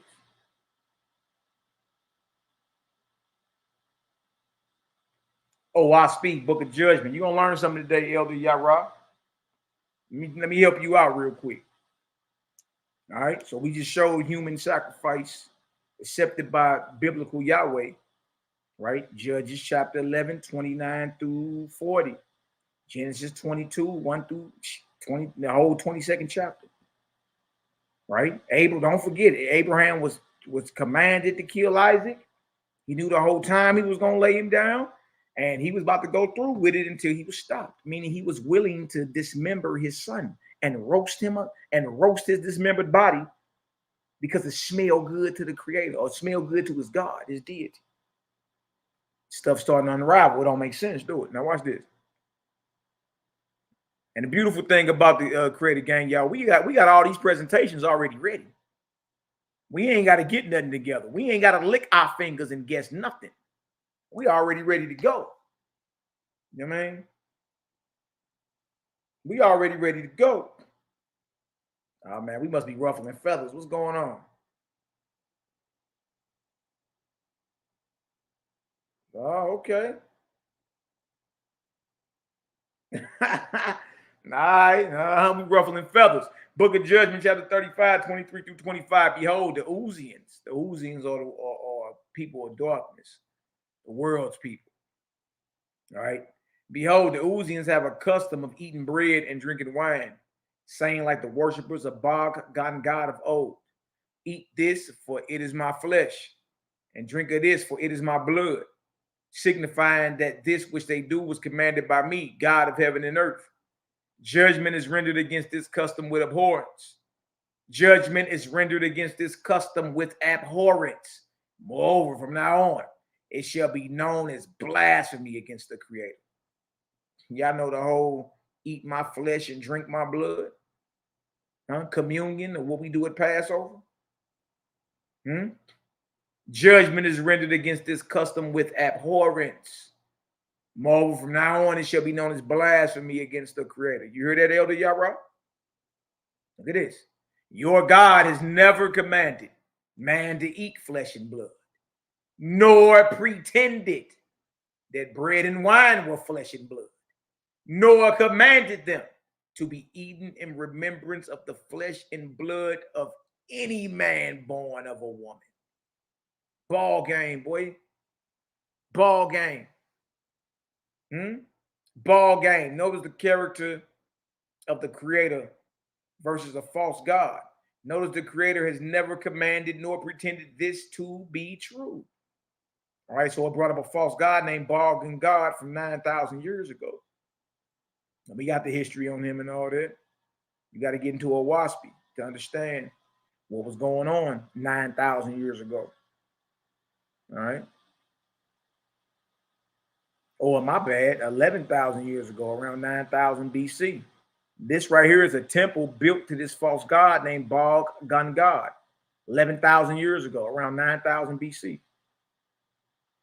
All right. It says this in view of the temple of Baal Gun God and YAH'KI 11,000 years before the Cosmine era, allowing a skull to be 6 by 8 inches. The inside and outside walls of a building as described would require 8,000 skulls. I think it's way more than that. All right. This is a temple. Remind you of the Roman catacombs. Catacombs are built on the bones of slain martyrs, people they killed. The walls of the temple of Baal Gun God, right, who instituted the whole ceremony of eat my flesh and drink my blood. All right, 11,000 years ago, the walls of his temple were built by the skulls or with the skulls of his enemies. All these are skulls. Skulls. Temple of Skulls, close up sectional view of Golgotha temple. Ain't that where Jesus was crucified? Golgotha?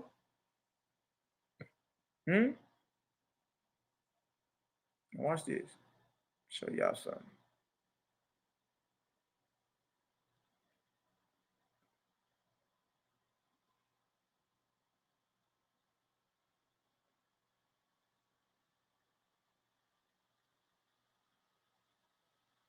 All right, this right here, this is a ceremony to this false god. It says the master and the initiates take of their blood, which issues from their wounds, and mingle it together and lick with their tongues the commingled blood, saying, drink it in remembrance of me and of Baal Gun God, my sire, the creator, doing all things for his glory. This whole ritual of drinking blood and eating flesh started 11,000 years ago, and it was dedicated to a false god. Look at this. Look at this. And now the Adah come, bringing forth strips of flesh from the thighs of those who were slain, killed in the ceremonies. And they bring them to the master, and he puts the strips of flesh under his own thigh. And all the initiates put their hands under his thigh also. What y'all reaching for? Pause. And I am sworn. When that is accomplished, the master takes the strips of flesh and eats some of it, and then hands it to the initiate, saying, this is the flesh of my body. This is the flesh of my body. Eat of it in remembrance of me and of Baal Gun God. For in my blood and the flesh of my body, I have established the Esau Al-Gahoy, or the church militant, over all the world. Then the initiate takes the flesh and eats some of it. So the whole eat my flesh, drink my blood is a ritual to a false god that started 11,000 years ago. And that's why when we just read that it's abhorrence and abomination and blasphemy before the creator. Because the Baal Gun God is not the creator of all creation. Look what the priest got to do with Baal Gun God. All right. So that ain't us that's up under a Canaanite or a bloody deity or a Canaanite priesthood. Elder Yarah is you. Because you take the communion. You do to drink my blood and eat my flesh. That's you. That ain't us. We got enough sense to know that's blasphemy before the creator. The creator ain't never commanded you to eat the flesh and blood of anything, nor pretend that that flesh and blood was bread and wine, nor commanded it to be done in remembrance of anyone born of a woman. You see? So that ain't us. That's a part of the Canaanite priesthood or the Malakian priesthood, believe it or not, is you. And that priesthood go all the way back 11,000 years ago. You see? Watch your head, man. You stick your head out. Now look what the priests have to do. Kohen, the chief priest, write your names in blood on this tablet and swear by these bones and skulls. Y'all hear this? Initiates. On the tablet, we write our names in blood, and by these bones and skulls, we swear. The priest and the initiates together to keep sacred the oath under the thigh. Oh, oath under the thigh, ass niggas. To keep sacred the oath under the thigh, to preserve the holy words of the feast of flesh and blood for coming generations, so that the light and glory of God, the Creator, may shine forever. Amen. Y'all see that? That's a false god. And that's a ritual to a false god from 11,000 years ago. This is just one example out of many where a bloody false god proclaims to be the Creator. Also, this jargon of eating my flesh and drinking my blood sounds very familiar, even if the statements are symbolic. It couldn't be argued that this phraseology didn't birth the minds of famous cannibals, from Jeffrey Dahmer to Issey Sagawa, better known as the Kobe cannibal. Yeah, because if somebody telling you to eat their flesh and drink their blood, cannibalism comes right in your mind. Jeffrey Dahmer, the Milwaukee cannibal. Eat my flesh and drink my blood. And it's a man talking. And this is Issey Sagawa, the Kobe cannibal.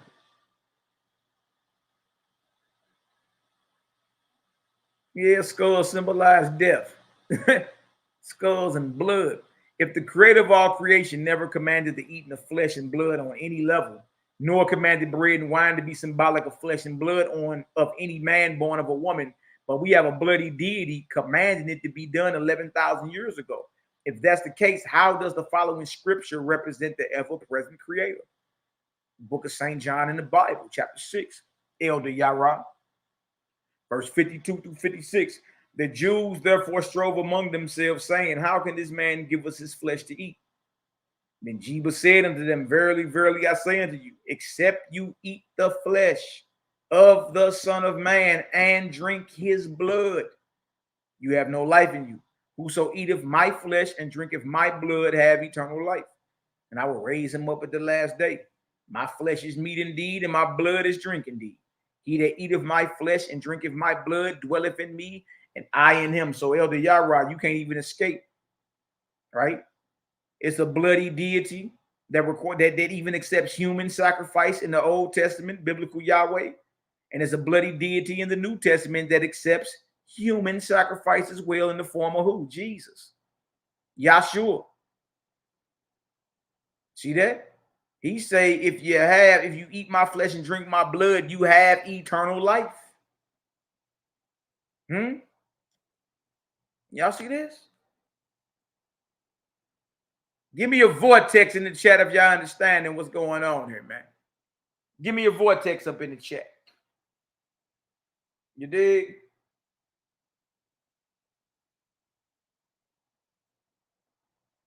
Ooh-wee.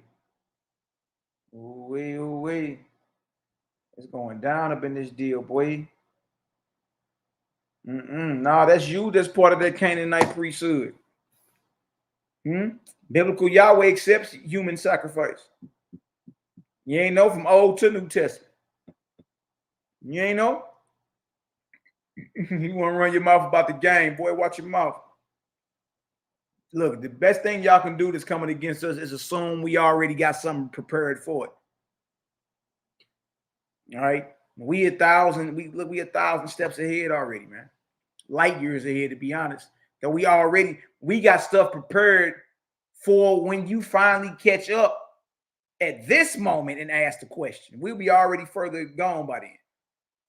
You feel me? Like we done left a breadcrumb, a trail, so you could always keep up. You know what I mean? Or at least attempt to follow what we talking about. You did, but by the time y'all catch up to where we at right now, we'll be light years ahead again. You dig? So we got presentations already prepared, and we can present them, or we can turn them into something we gonna bust off in a debate. Easy work. Like this stuff already done. So when I seen you talking about a Malakian priesthood, or the priesthood of Baal, or the priesthood of Canaan, I'm like, he don't even know that's him. He involved in that. You involved in the priesthood of the bloody deities dealing with Canaan and before. I just took you back to Baal-Gan God from 11,000 years ago, whose temples were built to him out of the skulls of his enemies. And he was the one telling us to drink his blood, eat his flesh. And there you have it. Echoes of the false god, Baal-Gan God from circa 9,000 BC, 11,000 years ago, found its way into the mouth of Jesus Christ from 2,000 years ago. Remember, it's either the creator or a bloody false deity. Whom will you choose? Acts 20 and 28. Look at this. Take heed, therefore, unto yourselves and to all the flock over which the Holy Ghost have made you masters, overseers, to feed the church of God, which ye have purchased with his own blood. Look at that. Look at that. Hold on, y'all. 1 second.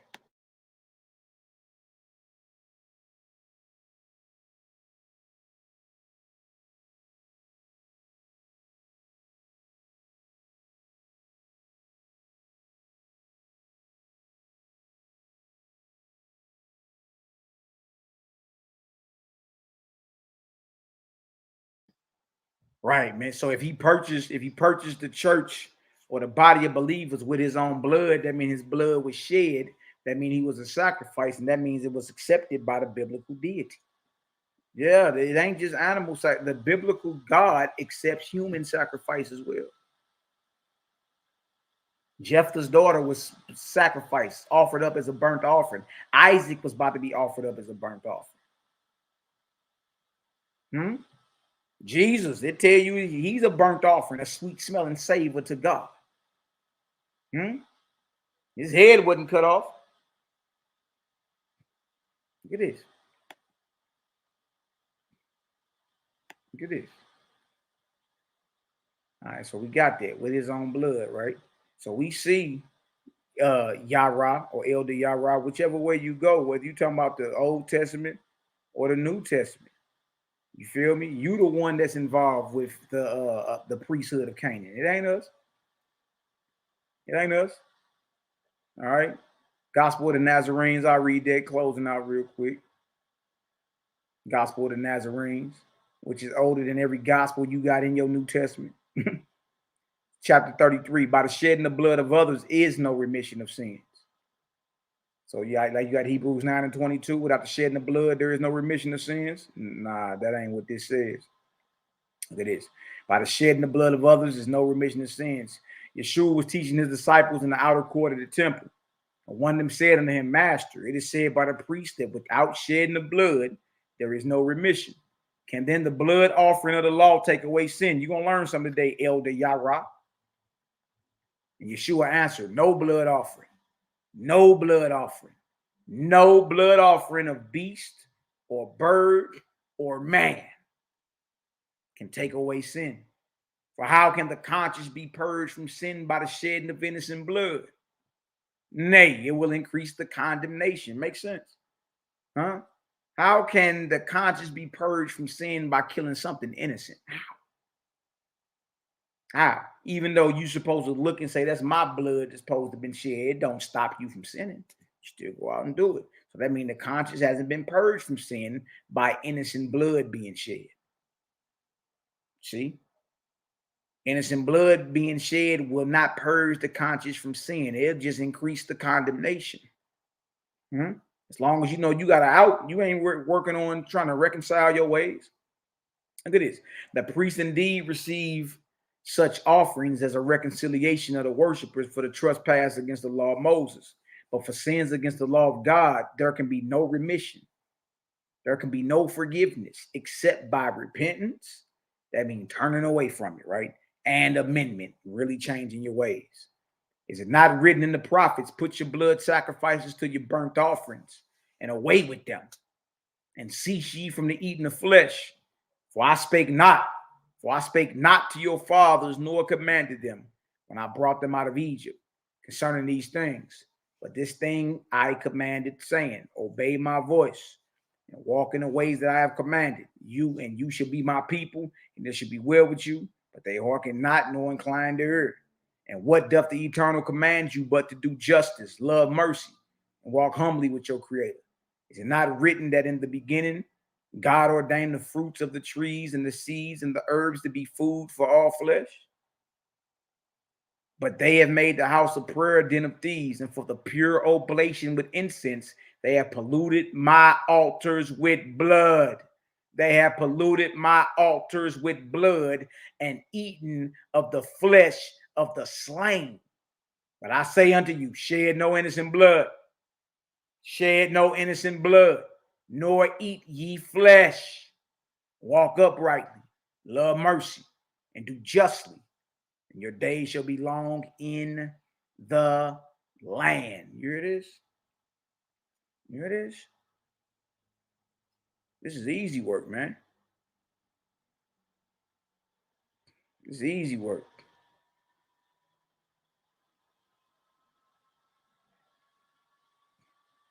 I'm going to jump down to verse 16. All right. But you did not hearken to me, who in the beginning gave you all manner of seed and fruit of the trees and seed, having been for the food and healing of man and beast. And they said, you speak against the Torah. Same thing they accused us of. You speak against the Torah. What did the master teacher say? And he said against Moses, indeed, I do not speak, nor against the Torah, but against them who corrupted his Torah. Against you wicked ass scribes, man. And all of us are victims of that. But against them who corrupted his Torah, which he permitted for the hardness of your hearts. But behold, a greater than Moshe is here. And they were wrath and took up stones to cast at him. And Yeshua passed through their midst and was hidden from their violence. You see that? Transfiguration on the mount, the giving of the law. What did Yeshua say in 46 and 12? You should not eat the flesh, nor drink the blood of any slaughtered creature, nor yet anything which bringeth disorder to your health or senses. Easy work. Nazarene Acts of the Apostles, Elder Yarah. And this is Peter from the first century. Right? The allowance of sacrifice for a time. For a time.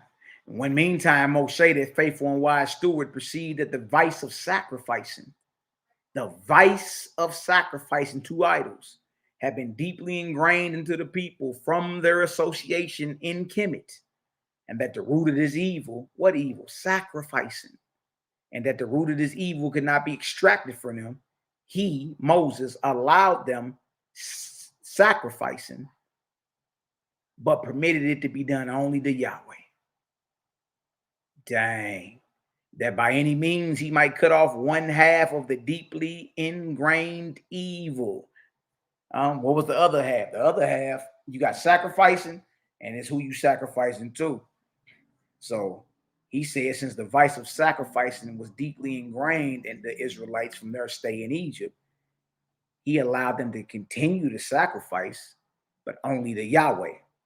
Right? But notice what Peter said, it's a deeply that he may cut off one half. So the sacrificing or shedding innocent blood is evil as well. It don't matter if it's to Yahweh or to Isis. It don't matter. It's evil. That by any means he might cut off one half of the deeply ingrained evil, leaving the other half to be corrected by another and at a future time.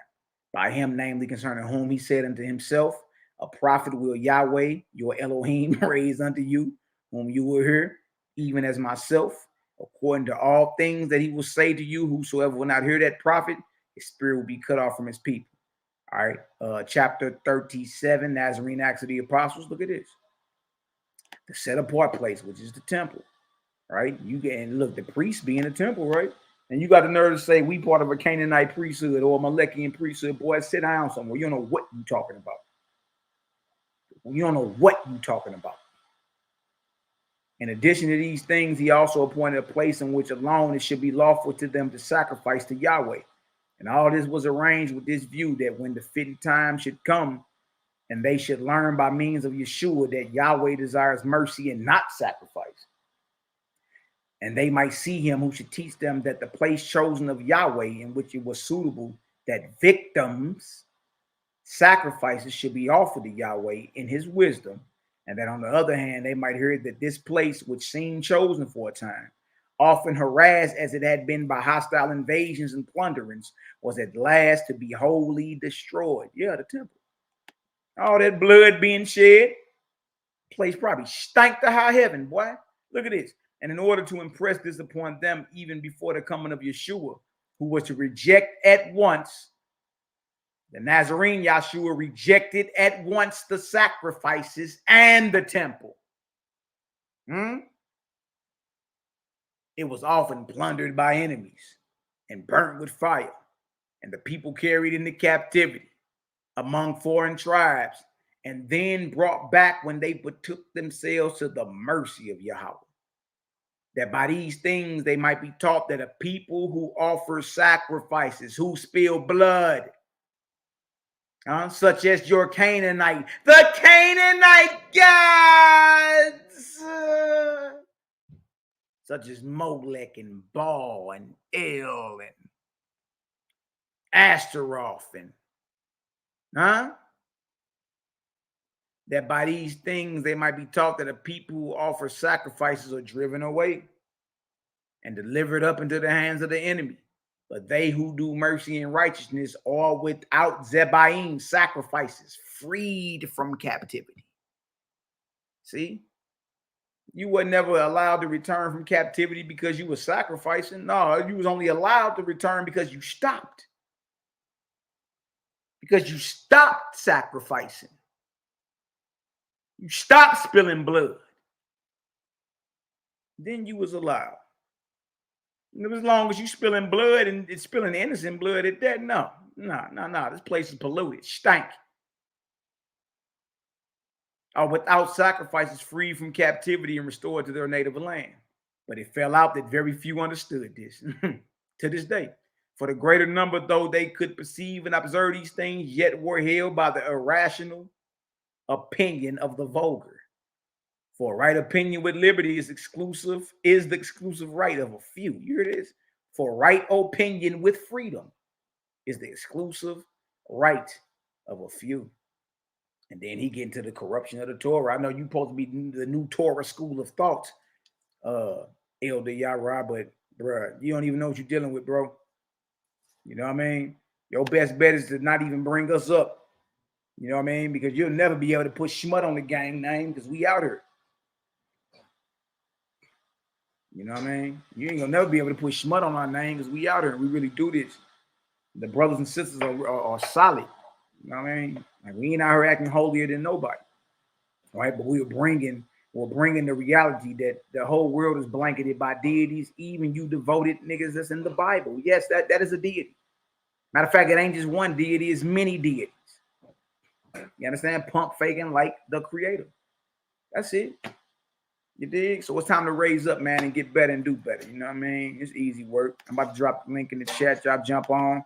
I'll probably stay on for another. This was a quick one, just 2 hours. You know what I mean? I'll probably stay on for another 15, 20 minutes. And then finish off the rest of my day getting the short leggers and everybody together. You feel me?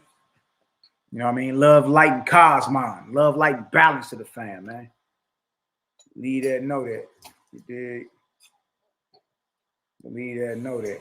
But, man, whatever any of these cats claim they got, they ain't got that. Like, what is Yarah going to bring out that we already don't know, that we already went over and debunked? Nothing. So that means he a whole year late. You late, I don't know what you got going on. You should have been trying to jump out there. You feel me? You like little tiny gun out there. At least Sonnet and them attempted to spray up. They tried to spray at us. None of them hit. You dig? But little tiny gun came out there and pow, pow. Stop shooting that little shit, man. You know what I mean? You ain't even looking right out here. Oh, man, ain't nothing but love, light, and balance, man. But if ain't nobody gonna get on, I'm gonna go ahead and get on off. Y'all go ahead and make sure y'all tap into Creator Gang TV. Hey, Bronze, if you in the chat or anybody in the chat, post the Creator Gang TV YouTube. Post that in the chat. All right, because tonight at 9 p.m. Central Standard Time, Robert McCall, a.k.a. Daryl Cosmon, a.k.a. Donatello or the Turtle Gang, he is going to do a slowdown of Elder Yarah's video he got against the Owaspy and the Creator Gang. And in that video, I heard he called my brothers out by name. So that means you got me too. It's just what it is. And he's gonna show how foolish people look when they attempt to discredit a WASP, but have never read it. You know what I mean? So make sure y'all tap in tonight. Creative Gang TV on YouTube, 9 p.m. Central. Daryl Cosman, aka Robert McCall, aka the Equalizer. That's the name of the Equalizer. That's Denzel's name in Equalizer, Robert McCall, aka Donatello of the Turtle Gang, man. He got a powerful presentation. I just talked to the brother, and he about to make Elder Yarah look like a mental midget. And y'all, again, it ain't our fault that their deities are putting a battery in their back and swift kicking them in their rear end and making them run out there and fall on their sword. That ain't our fault. You know what I mean? But look, you never gonna be able to like come at us, you know what I mean, and then start acting like we gonna cower down. Oh no, if you want this light, you're gonna get it. You're gonna get it regardless if you like it or not. If you around, you're gonna get it. You dig? So look, if ain't nobody about to get on, I'm about to get on up off here, man. Creative Gang. Y'all bring them, we raise them. You know what I mean? Lions Den, no. That's on the Creator Gang channel. Creative Gang TV. The Lions Den presentation that he has is next Saturday at 7 p.m. Central on the Lions Den. But tonight, he gonna be on Creative Gang TV, not the Lions Den. Creative Gang TV tonight at 9 p.m. Central. Y'all make sure y'all spread the word. Y'all come on around. Hey, man, and let's go ahead and rock. Whoever stick their head out getting sniped, though. Creative Gang got, we got snipers everywhere. And we FGK, false God killers. CGG, Creative Gang. You bring them, we raise them. So all praise to the ever-present creator of all creation, the always was, is, and never shall be, the all in all, the mighty and great spirit, the mighty and great I am. I salute you all in the love, light, and balance of the ever-present creator. You know what I mean? Love y'all. Y'all do y'all thing. I'm about to get up out of here. Make sure y'all, hey, matter of fact, shout out to the haters, jawjackers, and naysayers. Yeah. We love y'all too, man. Believe that, know that. Y'all go over to SHALOM TV, like, subscribe, share. Go over to Cosmon Cow TV, like, subscribe, share. Creative Gang TV, like, subscribe, share. HERBAL's Lifestyle, like, subscribe, share. Intuitive Goat, like, subscribe, share. Man, we out here. The Bronze Yoga Report, like, subscribe, share. We out here. You understand? The gang is out here. And know this, you don't never just get one of us. If you speaking to one of us, you speaking to all of us. You understand? If you debating one of us, you debating all of us. We don't fight fair. We jump everybody. Why? Because the angels get down the same way. They come through mob deep. So much light, it'll melt you. You dig? So until the next time, man, all praises to the ever-present creator.